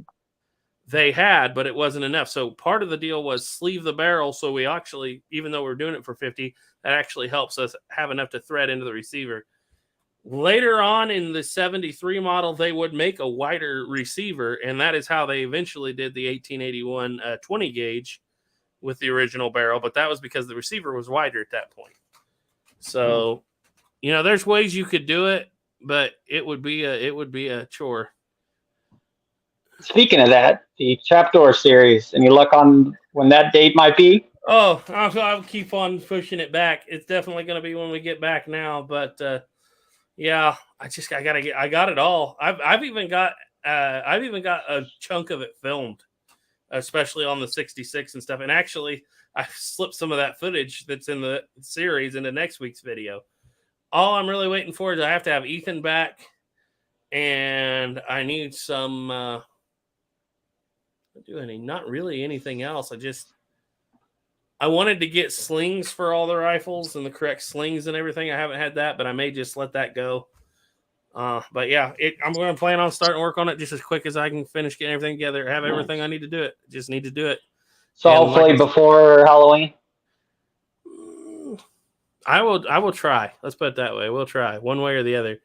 I may not have the muzzleloader 61 in yet by then. If I don't, I may just go ahead and use the Remington Zouave rifle as an example. But it's about trapdoors. It's not about that muzzleloader. So I really think you should start at the Charlottesville and work through the whole Springfield series.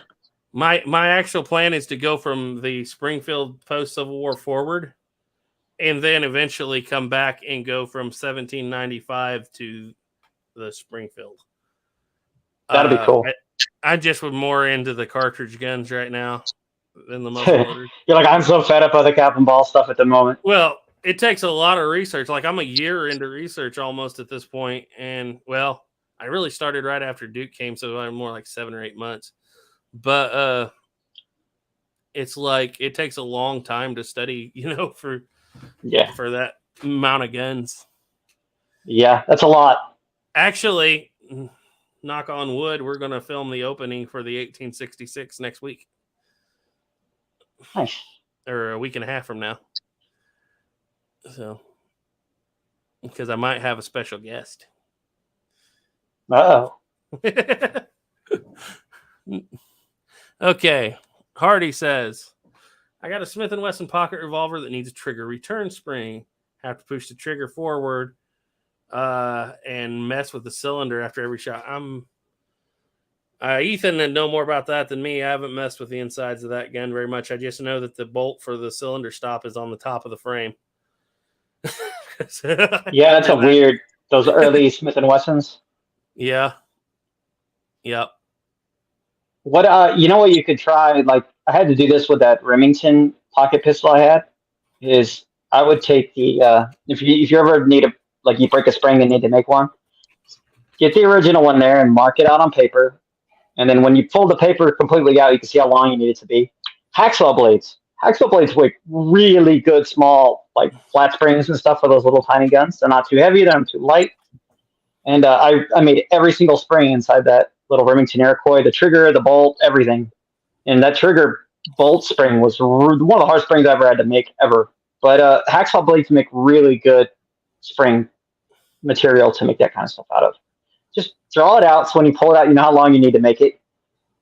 Cut it that length and just start bending until it matches what it needs to do, and then get it fully red hot, dip it in oil, and then put it in some lead and quench it till you get to the blue color you're looking for, and you've got a spring. Turkey Creek, going back to talking about the short starter, said rather than trouble with a short starter, I use the heel of my knife to push the ball down just past flush so I can cut my patch. Then the ramrod will usually take it down. And Gray Pilgrim is agreeing with him. I'm just kind of scrolling through here, guys, looking for questions. I'm reading what you say here, but Kodak Tackman said, I'm going to have to watch later, fellas. Internet connection is terrible. Y'all have a good night. Well, good evening.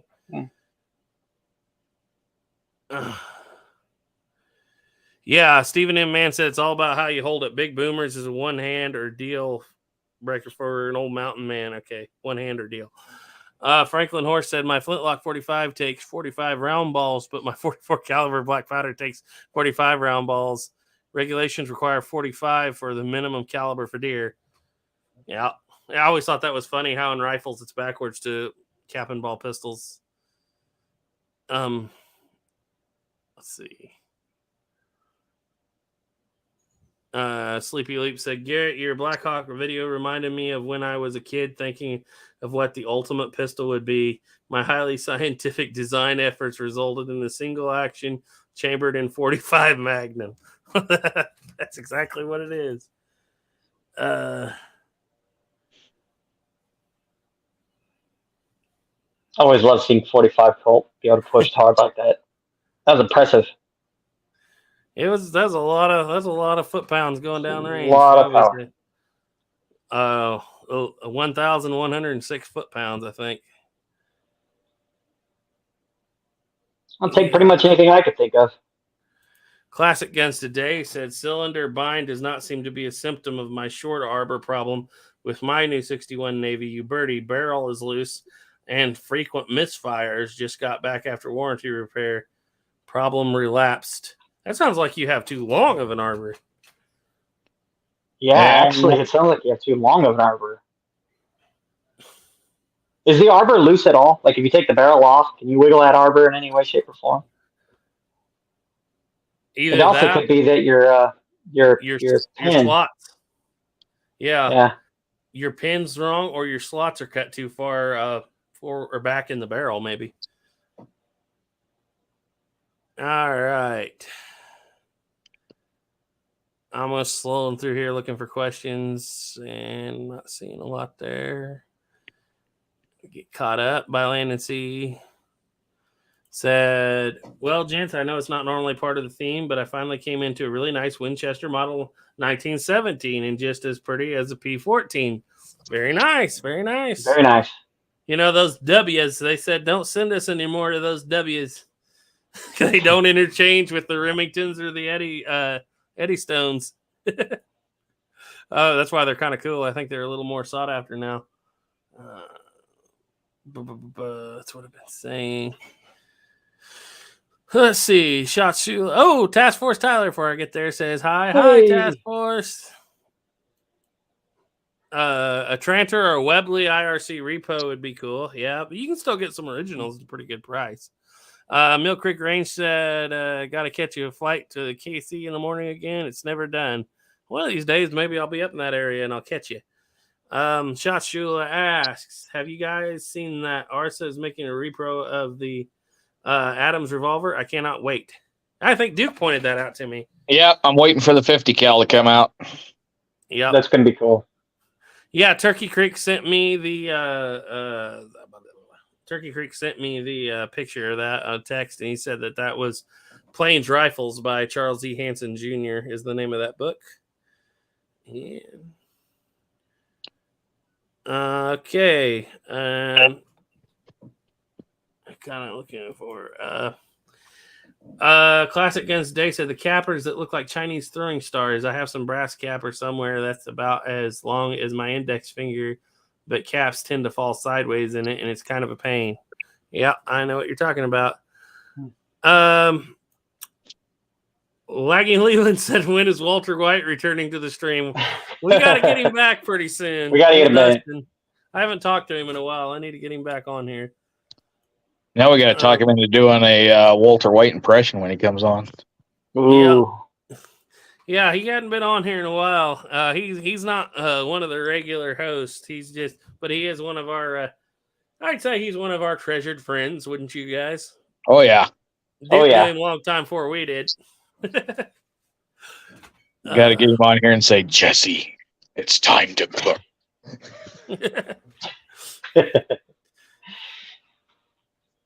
All right.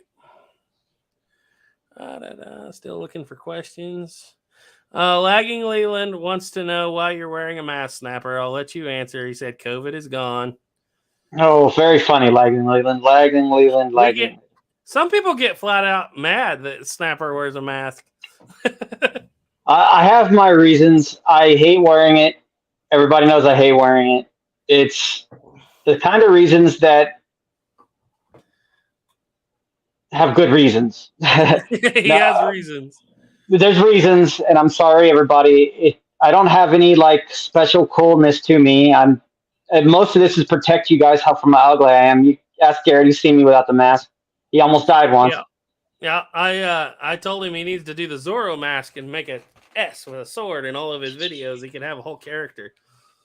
He's on the opposite side of Antifa, if that's what you're wondering. Yeah, definitely not on that side. I have the problem of military / a couple injuries. So being unidentifiable, especially with a hobby like such, is very important right now. Yeah. And I'm sure people can read through that and gain as they will. Besides that, he just doesn't have a glorious beard as the rest of us. That too. I don't have a nice beard. and I'm just butt ugly. I mean, I am butt ugly. Oh. Okay, so Soylent Green said, Air is gone. Bullet Molds has a 50 cal Dragoon Army San Marco made in small numbers a while back. Takes 490 round ball. Fantasy gun, but neat. He did a video on it a couple years ago. I remember that. I remember that. That was pretty cool.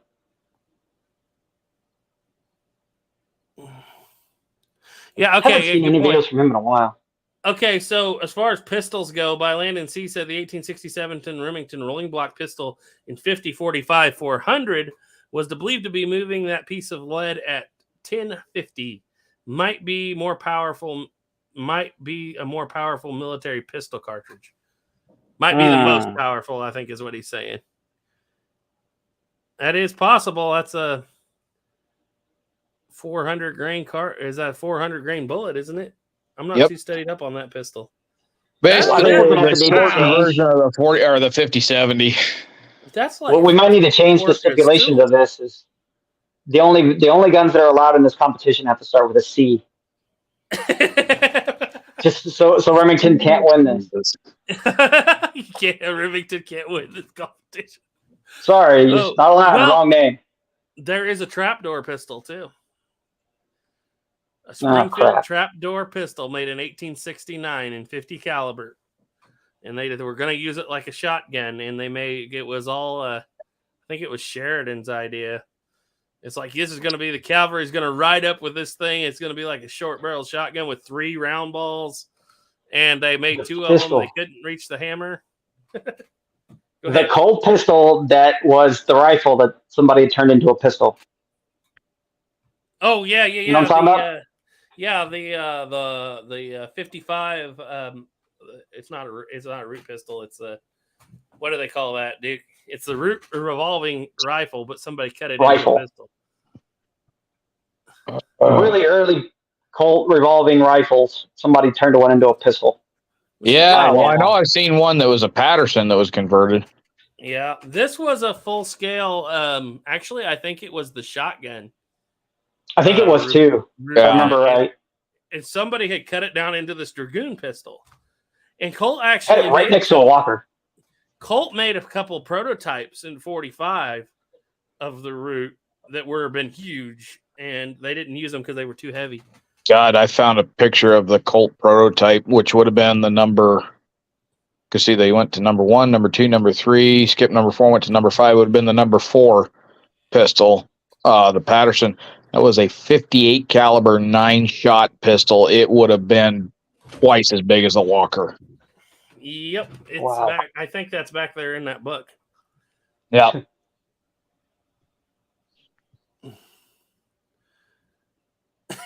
Lagging Leland must be talking to the task force because he said, "Imagine knocking over Samuel Colt's son's gun." Oh God. Yeah. That's good. Classic Guns Today said that his base pin was not loose. He said, when I slide the barrel onto the arbor turned at an angle, the arbor will go in slightly farther than it should, indicating short arbor from what I understand. Yeah, it means it's probably about a couple thousandths off on where they cut the wedge slot. Yeah, that's what I think. And there's just enough cut to it to that or the arbor's bent. I've been through a couple of short arbor issues, and they always bind the cylinder. Yeah. Yeah. But usually when you get that tight, you'll bind up. Other thing it could be, too, is that the notch in your hammer that goes in that recoil shield, so down on the inside curve, that might have a little too much meat, which would cause a misfire because it's not going far enough forward to hit the nipples. The quick way to tell if that's the case, back the nipples out quarter of a turn, and if they start going off, then it's blocking it. Also, your back in your arbor pin, or not your arbor, but your actual wedge. Make sure your wedge is actually hardened and it's not soft and turning in like to potato chips. Yeah, that too. Classic Guns Today said, I just assumed the mask was Snapper's trademark iconic image. That or he is Cobra Commander. Both, actually. Both. It's been a secret my whole life that I've been the most evilest man on the planet. Well, the reality is he's just a joker and doesn't want to show off his beautiful grin. That is true. All the way up to here. Okay, so Carl Henning said, 11 Bang Bang, what is your opinion on the Remington Lee rifle model of 79, by the way? Sorry, I meant Winchester Hotchkiss. I don't have an opinion on it because I've never had one. But if you look through this comment section and you go to, I believe, if you talk to Doc by Land and Sea over there, he might have something for you. Oh, yep, he already did. He already commented. He said, Carl Henning, that rifle was way ahead of its time a lot. The 1885 revolutionized small arms in one way or another for most of the 20th century. And how about yeah, he's the guy you got to talk to, guys. He has a channel. I think he still only has one video up, but that he's got a lot of knowledge on those later, especially like bolt action rifles and stuff. Lagging Leland has a question for us. He said, favorite guns from y'all's collection? Well, Snapper, why don't you go, and then Duke, and then I'll finish. I would say it's still my 82 single action. I was gonna say this isn't gonna be hard for you. No, that's still my beloved. You know what's crazy? I sent the other one out, the new one I got, the 88, the 80 one, to special guest. I've mentioned it before, I guess, but he's going to do a review on it. And I sent out like 2 days ago. Yeah, I already missed that gun. I really missed that gun a lot. Walter White's got your gun. No, not Walter White this time. No, not Walter White. No, not Walter White. He lives in Arizona, though. Oh. Oh. I with a sin and end with a T. So, what do you think, Duke? What's your favorite gun in your collection? Oh. Well, actually, probably my 97 Winchester right now. It's either that or my Uberti Patterson. I thought you were going to say your Henry. Well, it's third. Oh, third. But 97's hard to beat. Yeah, no, I love that gun. God, I keep it around all the time. So yeah, that's probably, I don't know. I like them all.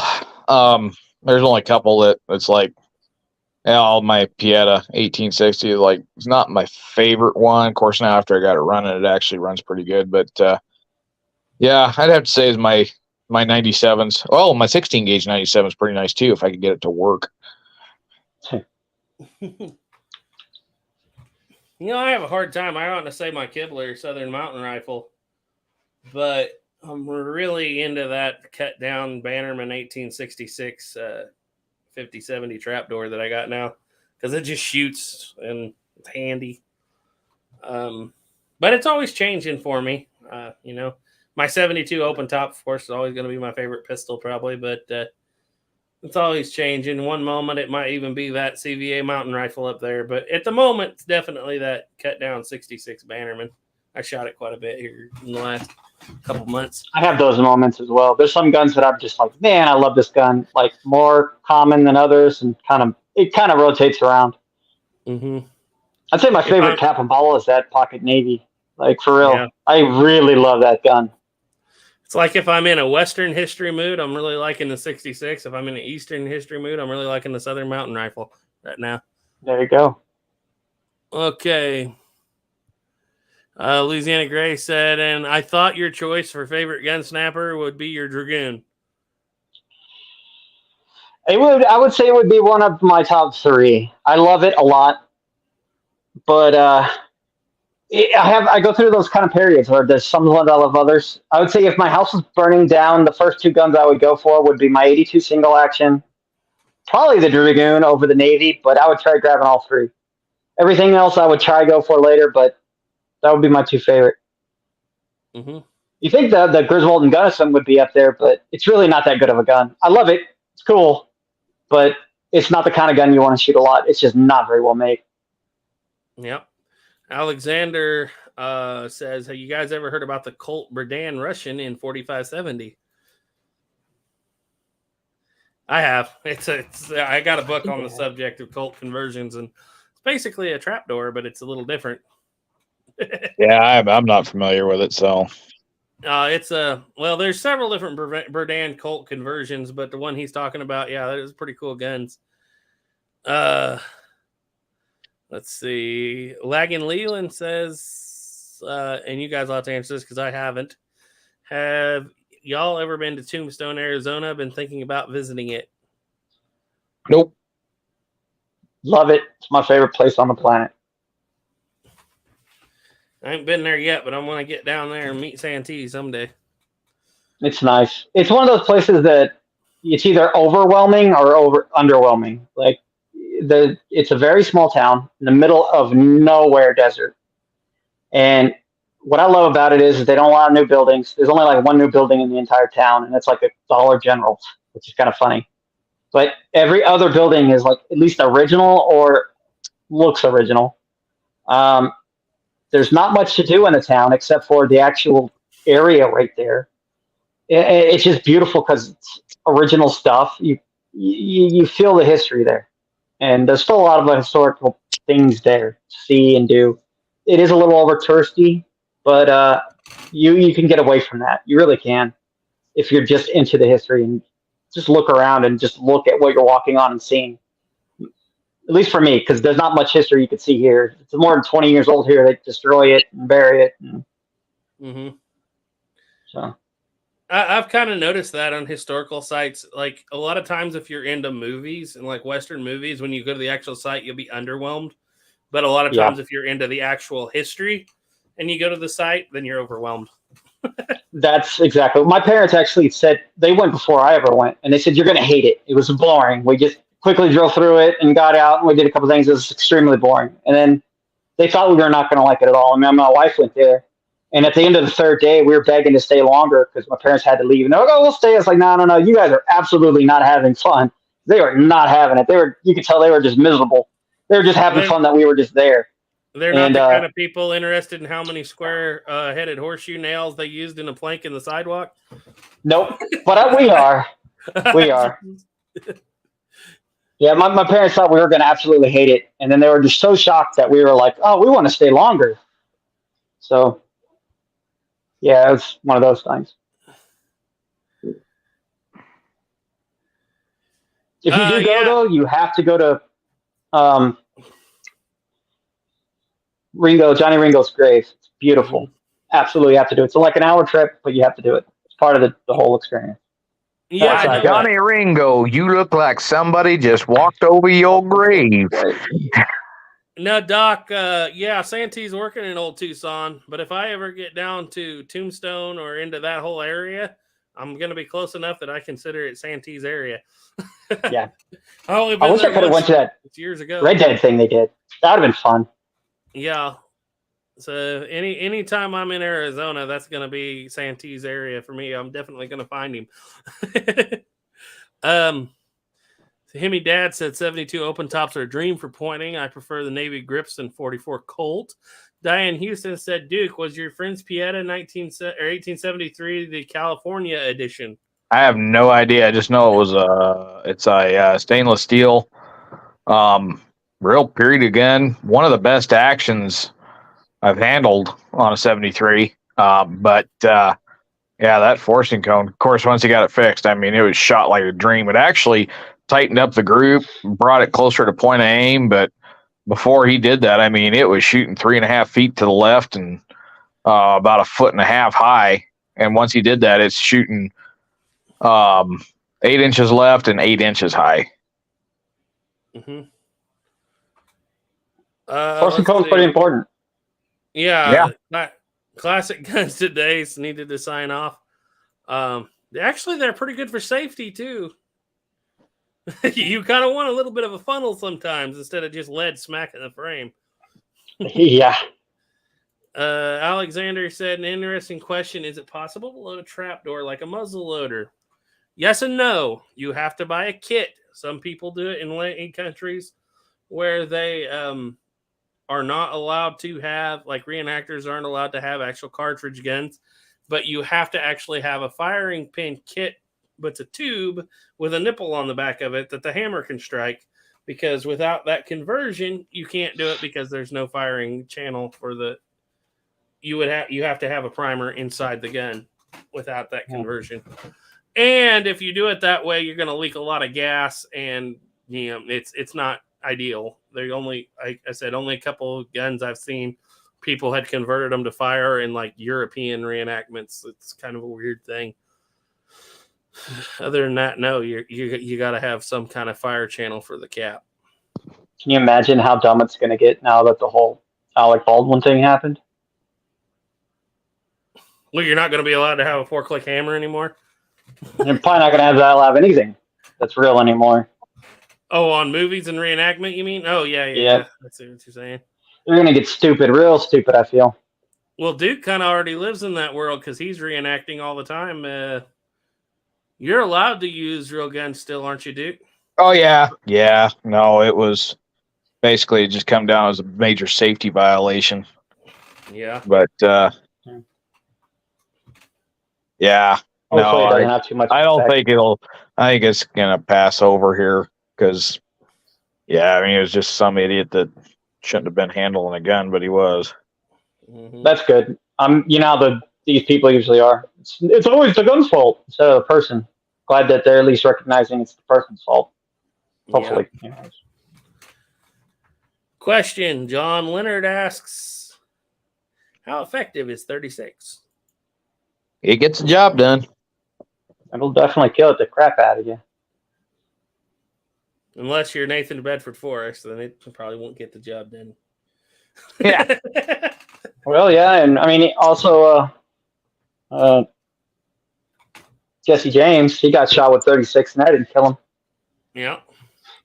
But there's a lot of guns back then that wouldn't kill you necessarily, but 36 is, in my opinion, it does just as good a job for the most part as 44. He said, especially with round ball conical compared to 44. This is an interesting, and I know, Duke, you have some takes on this, but if you read Six Guns by Elmer Keith, he talks about the Confederate soldiers preferring the round ball because of more blunt force trauma than piercing. Right. They said a round ball would take a man out of a saddle quicker than a conical. I don't know if that's true or not, but you had some experience with that, didn't you, Duke? Yeah, I was using Johnson and Dow copies in a 44, and we were shooting at a target, and what they'd done at that range is they'd taken these old tractor tires, and then they'd screwed some old conveyor belting on there, which is rubber with cotton fiber in it. And Colt Cartridge Works Navy, I mean, they'd punch right through, but them Johnson and Dows would hit that, and they'd come flying right back. I mean, they'd flatten out and come flying right back. And I had one at 15 yards smack me in the leg hard enough that I thought it went through my pants and everything, but it didn't. It just left a nasty bruise. But when my uncle and I walked up there, I mean, every one of those bullets I'd fired that day, I'd fired like 20-something rounds. We picked every one of them up between me and the target.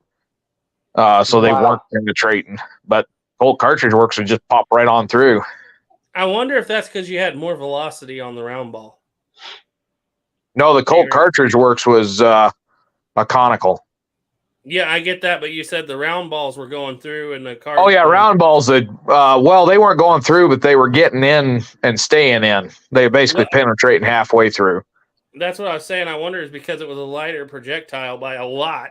Yeah, because it was getting so much more velocity when it hit, and got a little bit more powder behind that too. Yeah, if that's true, I forgot about that. You can load more. Himmy Dad said never going to buy a 4-click single action army. Well, good luck because they're getting rarer and rarer. They're the best. He said never going to buy a non 4-click. I should have said. Oh yeah, I agree. I'm the same way. I would never. I love the 4-click. You got to either get a Pieta or get it from Cimarron. And if Pieta's not putting a forcing cone in them, that's not a good deal. You know what, Cimarron really, Uberti really needs to make a 4-click hammer to sell on the side for people who don't want the 3-click system. Okay, another question. Alexander asks, another interesting question. Can you load a 69 caliber Charleville with a 69 caliber mini ball? If so, what will be the result? Yeah, Snapper just looking at the camera. Well, you're probably gonna want more of a 68 caliber mini ball if you want to do it. It's gonna tumble like crazy when it gets out of there because there's gonna be no spin on it. But we've actually shot some, and really difference is at close range it'll make a giant keyholing hole in whatever you're shooting at, but not too good at long range. Soylent Green says, American Revolutionary War reenactments here in the East have gone nuts. Lots of sites no longer allowing battles, calling it disrespectful. They want living history only, and attendance is way down, killing the history.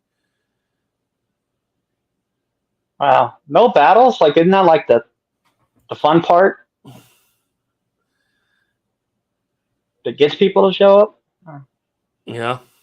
Soylent Green says that's like, we lost Duke. He'll be back. That's like shooting propane tank, 45 ACP, bounces off sometime, but 9mm or faster round zips through.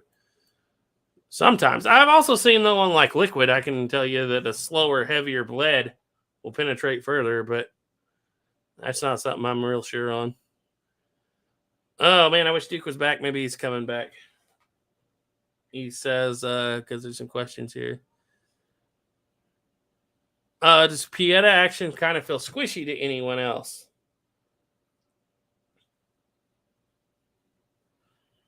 I tell you, go ahead. I don't think so. I mean, I guess define squishy. Probably a lighter hammer. I can see. I know Pieta does feel like they have a way lighter hammer, but either I'm not sensitive enough to realize like any squishiness to them. I think they feel pretty good. Yep. Soylent Green said Cimarron's 7th Cavalry Colt single action is Uberti made in 4 clicks. Yeah, that's why you have to go through Cimarron. Sadly, if you want a Uberti, it's got 4 clicks anymore. That's actually the gun I want. I want to get one with 7th Cavalry replicas. Yeah. That'd be fun. Okay, I guess you can answer this because you have all of these, but Uncle Chaw said, is the Cimarron Model P the most historically accurate single action army clone? Well, it depends. Let's go in the depends here. There are some things that none of the replicas have right, but they're close. I would say the Model P, the old Model P, the one with the screw. With everything I could think of, they're fairly close. The cylinders are a little big. The frames are a little different, but anything that you can normally look at, hold, and tangent, they're correct for most people. Even like the guns like the 7th Cav, where they have all the markings on them, the markings actually aren't correct. They're either too big or they're in a little bit different font, so you can't just replicate the gun and make it look like the real thing. They're close, but they're not perfect. The one of the big things with the originals, grip knurling or hammer knurling. Yes, the hammer knurling, the grip, and the grip. They're nothing like an original. I always tell people, if you want to know what it's like if you can't hold an original, there's a company that makes like really cheap plastic replica grips. Like they're not replica grips; they're like for the real gun. Like you could buy an actual like set of grips for an original Colt, but they're just really cheap plastic. But they're molded from an original grip. The one with like the Colt logo on it with the eagle and whatnot. If you buy one for a first generation gun from one of these websites, so they're like $40 for these set of like plastic grips, right? You get those and you fit them to the gun. Like, so take the wood ones out and then you literally file that frame to fit the dimensions of that plastic grip, and then put a set of wood grips in and file those to the dimensions where the other ones were. Then you can actually have an original perfect grip, what it's like. The replicas are way wider, and they're just a different angle, a little bit different angle. It's something that's you don't notice it until you actually hold an original. And to me, I think the originals feel a lot better. They're a little bit skinnier. They're not as big. The modern stuff just feels too big to me. Yeah, but kind of the question was, what's the closest of the single action army clones? I would say the closest you could get would be like a Cimarron would be probably the closest you could get. The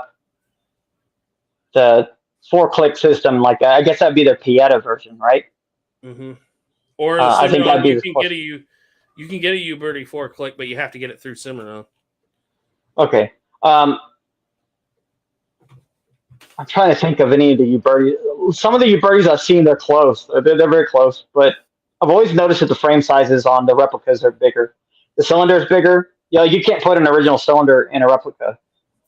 Or excuse me, backwards. You can't put a replica cylinder in an original Colt. It won't fit. They're too big.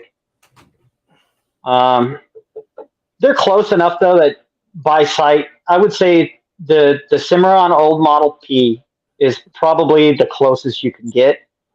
With the Ubertis probably coming in the second. Well, the Cimarron old Model P is usually a Uberti. Yeah. Is it usually the Uberti? They call their Pieta is called the Frontier, but I know what you're saying. Okay.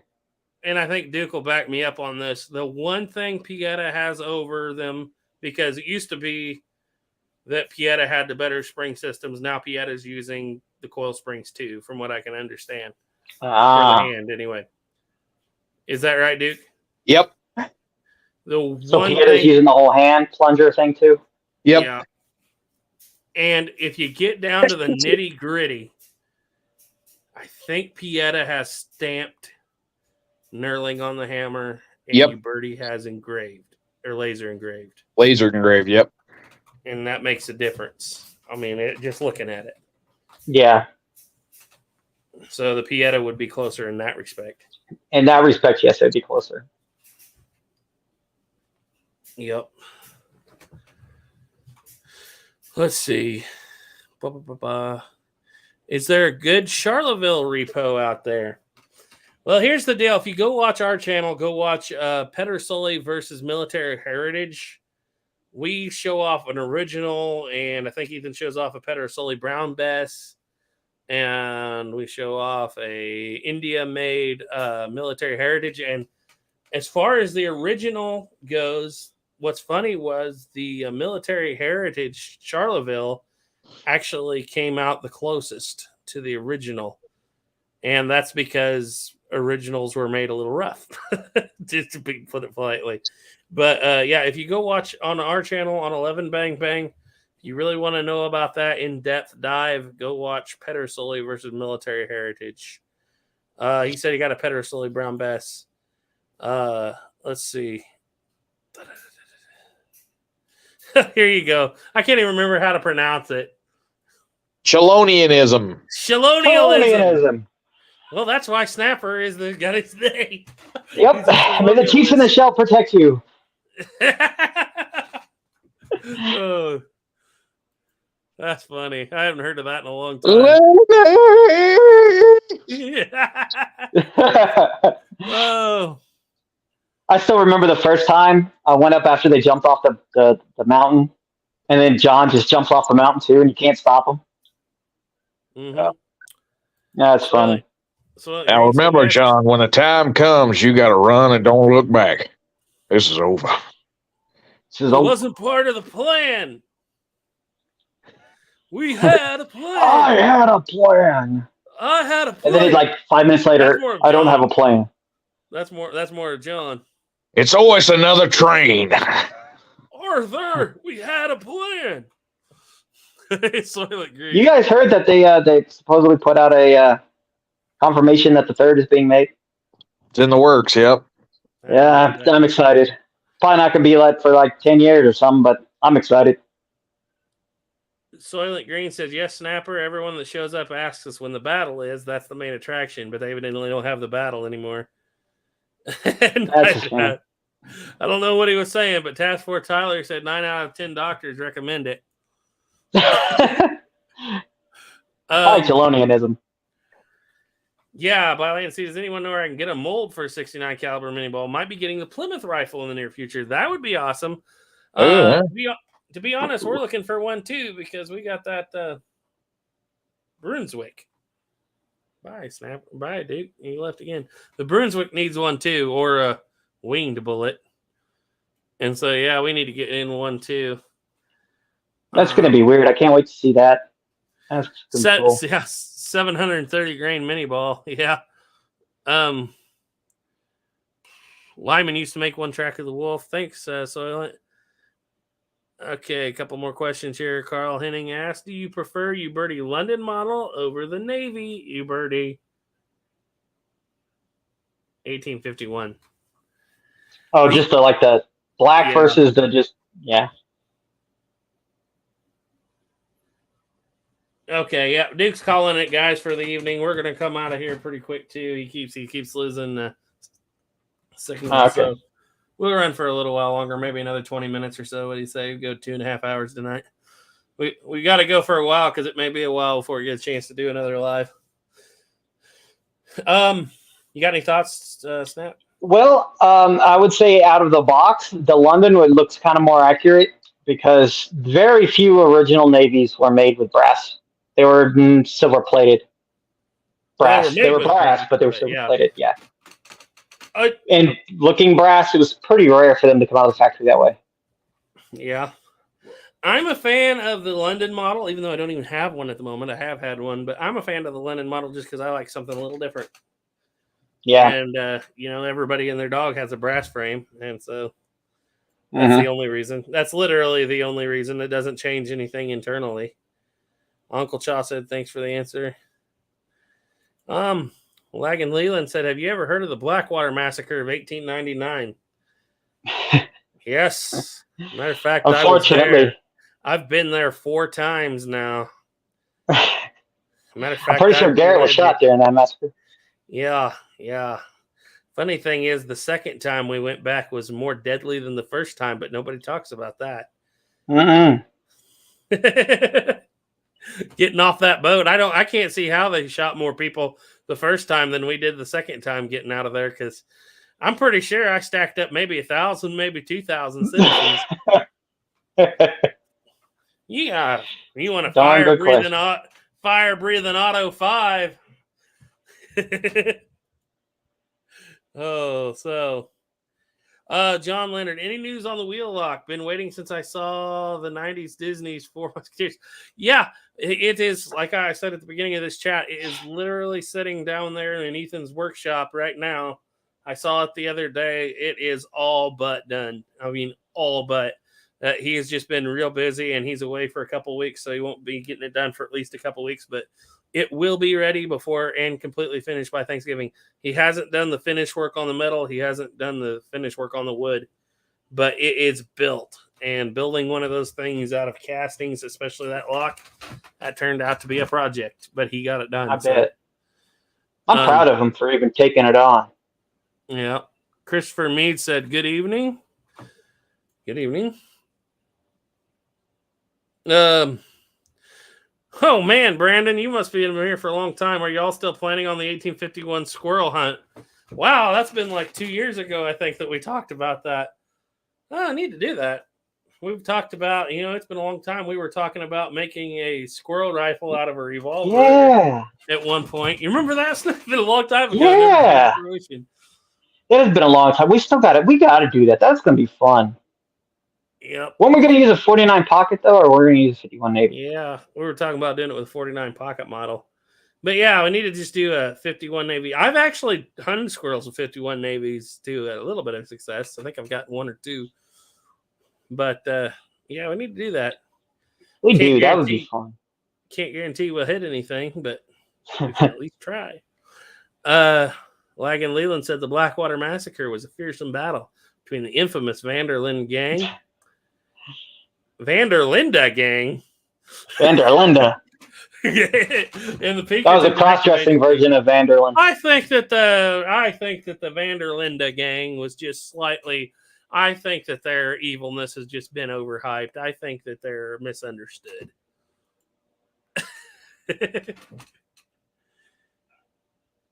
Ain't no way, bro.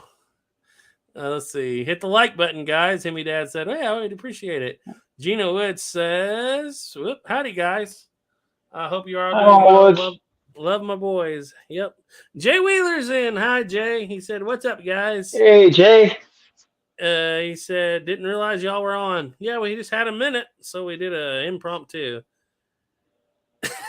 The battle ended with hundreds of Pinkertons getting killed menacingly and 3 members of the Vanderlinde gang being fatally injured. That is an interesting fight, apparently. Okay. And Task Force is he's responding to all these. It was even adapted into a book by Jay Marston. I didn't know Jay Marston wrote a book. Did he? He technically did, yes. If you ever, it's apparently one of the other games. I believe it's the Grand Theft Auto series. There's a book in the background behind one of the people that literally says Red Dead Redemption by Jack Marston. Oh, Jack Marston. I wasn't even thinking of that. I was thinking of John. I was like, I'm pretty sure we followed him through everything. I don't know when he had time to write it down. No, apparently Jack Marston wrote a book, and that's the fan lore. We know he lived at least a few years after #1 then. Yep. Good idea. How do you lose it? Great. Okay, Lagging Leland also comments, "Do you have any slug throwers in y'all's collection?" I have a bunch of them. If you're talking about shotguns. Prefer the Colt 1878 myself, or its replica from Cimarron, That's what I'd love to have my hands on. side by side. Yeah. Okay, John Leonard. Thoughts on the Merwin Holbert revolvers and why aren't there any replos? Same thing for the They're Alaskan so Colt. nice. I want a Merwin Herbert. It's supposedly one of the best ever. Best made guns. engineered. Best engineered, best manufactured. Yeah. You know, But, they have that cylinder slide is so finely machined that it's airtight. When you pull it out, it'll suck itself back in. Yeah, and that's crazy for a gun that's well over 100 years old. Like, I've machined parts to do that. It's not that hard to do, but a gun being that old on a rotating surface, and then I've never seen one not do that. Well, I haven't seen very many of them in person, though. I've seen like 6, and they were all able to do that still. But I want one. I've always wanted one just because of the hype of what it is. Yeah. I've been on the cutting edge of buying what Caleb has, buying one more than once, and it just never works out in the end. But the reason they don't make replicas of that kind of thing is because they would have to set up completely new machinery. And by the time they made it, it would cost more for the replica than to buy an original, which the originals are like $1,200. A lot of times you can get an original for something like that. And so it's like, if you're going to pay $1,200 for that or $1,600 for a replica, like a lot of replicas are now, you know, I don't think not enough people know about them to make their money back. Or the Alaskan Colt. The Alaskan Colt, are you talking about the 92 with the big trigger guard? That's the one I'm thinking of. That's the only one I could think of that ever got the Alaskan name. Well, once again, I think you can buy an original. I'm not sure about those exactly, but not enough people would probably be interested in it. I always thought it looked butt ugly because it had such a large trigger guard. Does look ugly, doesn't it? Yeah. But I can see the plan. I had a plan, or okay, sorry, that's Task Force. Soylent Green said, if you use your 72 open top, you can drop them out of a tree from your window. They won't know what hit. Oh, yeah, okay. Maybe. Probably not more than once. Brandon Burt said, I really want to make an 1851 revolver carbine, but we will get there eventually. I ended up bagging 7 red squirrels and 3 gray. Saw a lot more, but I couldn't get a shot off. Oh. Yeah. I think a carbine like 51 carbine would be so cool. Mm-hmm. I know they actually made something like that, like the Belgian. I believe they're Belgian made. Yeah. Stephen and Man says 150 Muckwa Express. That's an impressive round right there. Yeah, and by Land and Sea, Doc said, I'm not sure if any of the current repro companies would be up to the machining requirements for the Merwin Holberts. The machining was superb. Yes. I think that's why you probably wouldn't get the quality. Snapper likes them so much. It's a machinist's dream. Yep. Anything high quality is just, you can't beat it. Yeah, Brandon Burt said, you guys have Facebook. I've reached out to Ethan, but I haven't bothered him yet. Yeah, Ethan has a Facebook. I think I don't. He has been away. Like, we've been stocked up for the last couple of months, and he hasn't even checked his email. And right now he's away with the Army and will be for quite some time. And I don't think he can stay answer email where he's at. So, but yeah, you have Facebook, Snapper. I don't know if you want to just give that out though. I don't. I have an Instagram one. I have an Instagram. I believe it's the regular Snapper. I gotta set it up more. I just set it up to review something once, and I was like, "Oh crap!" A bunch of people subscribe to it, so I need to start putting stuff on there. Mm-hmm. Jay Wheeler said, you think the repro Schofields are expensive? If they done a Merwin and Holbert, they would be very high. Yeah. I would bet so. Especially how it's not a very complex gun, but yeah, being very niche, they'd have to charge a lot of money for it just because of there's nothing on that gun that would really replicate to any other thing they're making. Yeah. Everything would be different. I can also only think of one movie off the top of my head that they're in, and that is old Buck Taylor has one in the Rough Riders at the very beginning when they're robbing the stagecoach. Okay. And John Leonard said 1878 double action. Ouch, sorry. Big brother of the Lightning and the Thunder. We're pretty familiar with those. I need to get a 78 though. Yeah, it'd be kind of fun to have one. It definitely would be. Just be able to shoot 45 Colt for double action. Yeah. Would be cool. When's the next Tales of the Trails, Diane?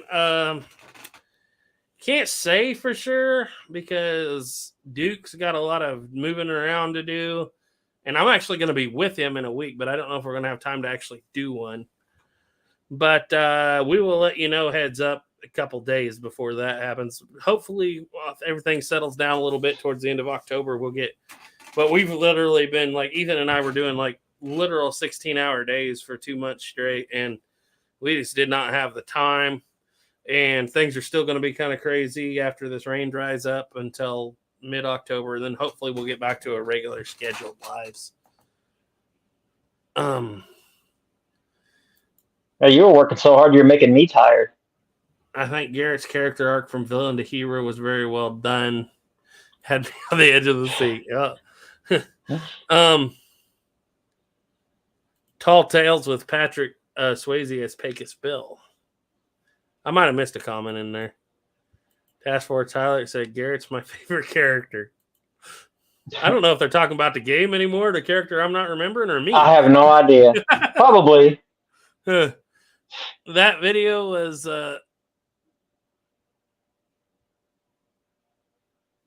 okay. That video was 3 years ago. I'm still waiting on the Model 3 and 44 specials so we can shoot the 44 Russian. They only in 45 Colt and 44 40. Did I miss something there? Is he talking about? I'm not sure what you're talking about, Soylent Green. He might have been talking about the 51 Navy video. I don't remember. Let's see. Oh, yeah, there's Merwin and Holberts and Bone Tomahawk, one in the beginning. Oh, I have to check that out. I don't remember that. It's the one that Ethan made where you could shoot he shot a cow bone, see if it go through it or yeah, that was. I don't want to talk about that gun. Had a sad story. Oh, is that the one that? And nickel plating went wrong. We're not going to talk about it. It's still around, but it just doesn't shoot very good anymore. Stephen and Man said, "Send me some good old Wyoming dirt. I miss it. The things we put ourselves through for a piece of dirt." That is true. Merwin Holbert's in that movie. All right, guys, we're going to go for 5 more minutes, and then that's going to be it. So if you got any actual questions there, throw them out there at the end. My camera's going in and out of focus, or my eyes are. I don't know which. So, getting sleepy there, Snapper? Yeah, I used up all my energy on this stupid move. I'll probably be dead tired for the next year. On what? On this moving all this stuff back home. We're finally done. Move. Thank God. Yeah, I shouldn't have to go to Arizona anymore. Hopefully. Mm-hmm. I hope so. Yeah. Well, when's that new single action army going to be on the shelf behind you, or is it already? No, that one's the one that I sent out to old Santee. Oh, yeah. So I already miss it, man. It's so weird. I fell in love with that gun, as I always do. I love single actions, but he'll have it, and I figured it'd be a good one for him. This will be like the first gen he'll ever get to like play with. Mm-hmm. So I figured it would be like that video where he did with his 3rd gen, where he spins it and say until he drops it. Oh yeah. Well, I just told him try not to break it. That's all I ask, and I told him he could shoot it as long as he loaded up. You'll fix it. Yeah, truthfully, I mean that's kind of the way it is. I've gotten to the point with some guns, like I buy guns like that when I bought it inexpensively enough that I like the fact that I can lend it out and let it. If something happens to it, it's fixable. It's not like, I mean, as long as nothing major crazy happens, which it won't, because I've already shot it a bajillion times. The only way that something bad would happen to the gun is if somebody put the wrong ammunition in it, which we're trying to make sure those precautions can never happen. Make sure those things can't happen. But, at worst, it's going to break a spring. And I'm just glad that he'll be able to shoot an original. So. Jay Wheeler, kind of leading into my next question for you. Snapper, do you have any old guns or anything in the works?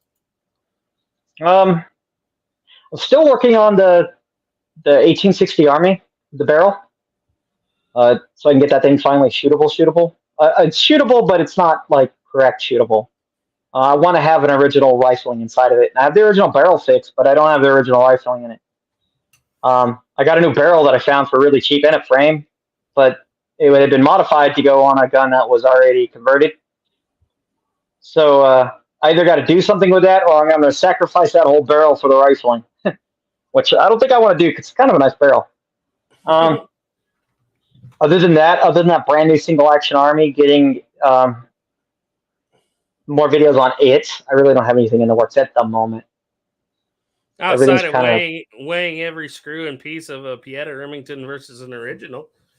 Yeah, I got that is one thing that I got to get done. That I completely forgot about that. I need to get this Remington that Garrett owns, original and a replica, back to him pretty soon.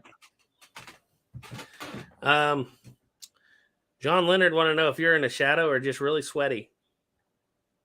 In a shadow, I'm not very sweaty. And Stephen M. Mann said, what? No Elmer Keithan, your original 73 single action? This guy doesn't even shoot full 40 grain powder loads in his originals.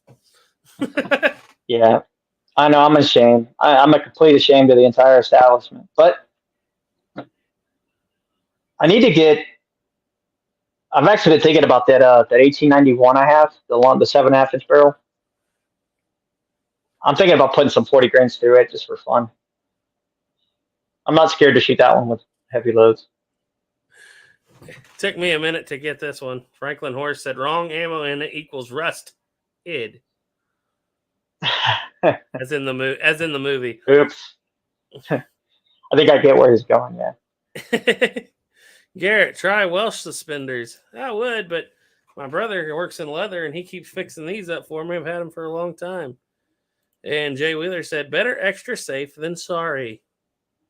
Yeah. It's a lot of money to just watch a single action explode. No kidding. Yeah. So I've kind of kept from that. I don't know why, but when it comes to especially the black powder frame guns, I know that those guns handled 40 grain pressures all day long when they're new. Just it's 140 years old, and yeah. Now snapper metal doesn't degrade if it doesn't rust. I know that, but I'm a coward when it comes to those. You're a coward to the big pile. I'm a coward. It's a lot of money to just watch go poof in front of you. Something happened to it. Yep. I'm sure it would be fine. I've shot 35 grains through them all day long, but I prefer just light loads. Yep. Well, we're not quite to 2.5 hours, but I think I'm about to shut her down. How about you? Yeah, I'm tired. Yep. Anyway, thank you all for. Okay, one more thing here. John Leonard said, was there a model of Walker with a late model lever latch, or was that a repro I saw? They absolutely exist. They absolutely exist, yep. People were modifying those things for a very long time. They didn't do it at the factory that I know of necessarily, but if your loading lever keeps falling down and somebody can fix it, I'm pretty sure that's what you'll have them do. Yep. Let's see. I think you're the one. You came so close to buying one with a modified latch, didn't you? Yep. I came really close. Really close. Scary, stupid close. Like second highest bit close. He was texting me every 5 minutes, and I'm pretty sure he was on hyperventilation because he was never thinking about spending that much money on a gun. And then there he was. And there I was. Close, very close. Man, I swear, I wish that other person would have shown before I did, because that probably would have ended up with it. It actually had a front. The front loading latch had a very similar style to the 1860 Army, because it was actually used in the Civil War. It had been modified, and it was carried through the Civil War from then. Believe it or not, there's several of them that have modified front latches. Mm-hmm. Well, now that we got that one out, now poor Oh. Snapper's not going to sleep because he. Yeah, I'm not going to sleep tonight going, "What? I wish I would have bought that thing." Okay, well, thank you all for coming out. Stay tuned. We'll have a video out on 11 Bang Bang on Sunday. Maybe a short out tomorrow. I don't know yet or not. It's going to be a little bit more of a dry spell, especially on the shorts and stuff. I'm going to be on the road for the next week and a half or so. So y'all stay safe and see y'all later. Bye. Bye, guys.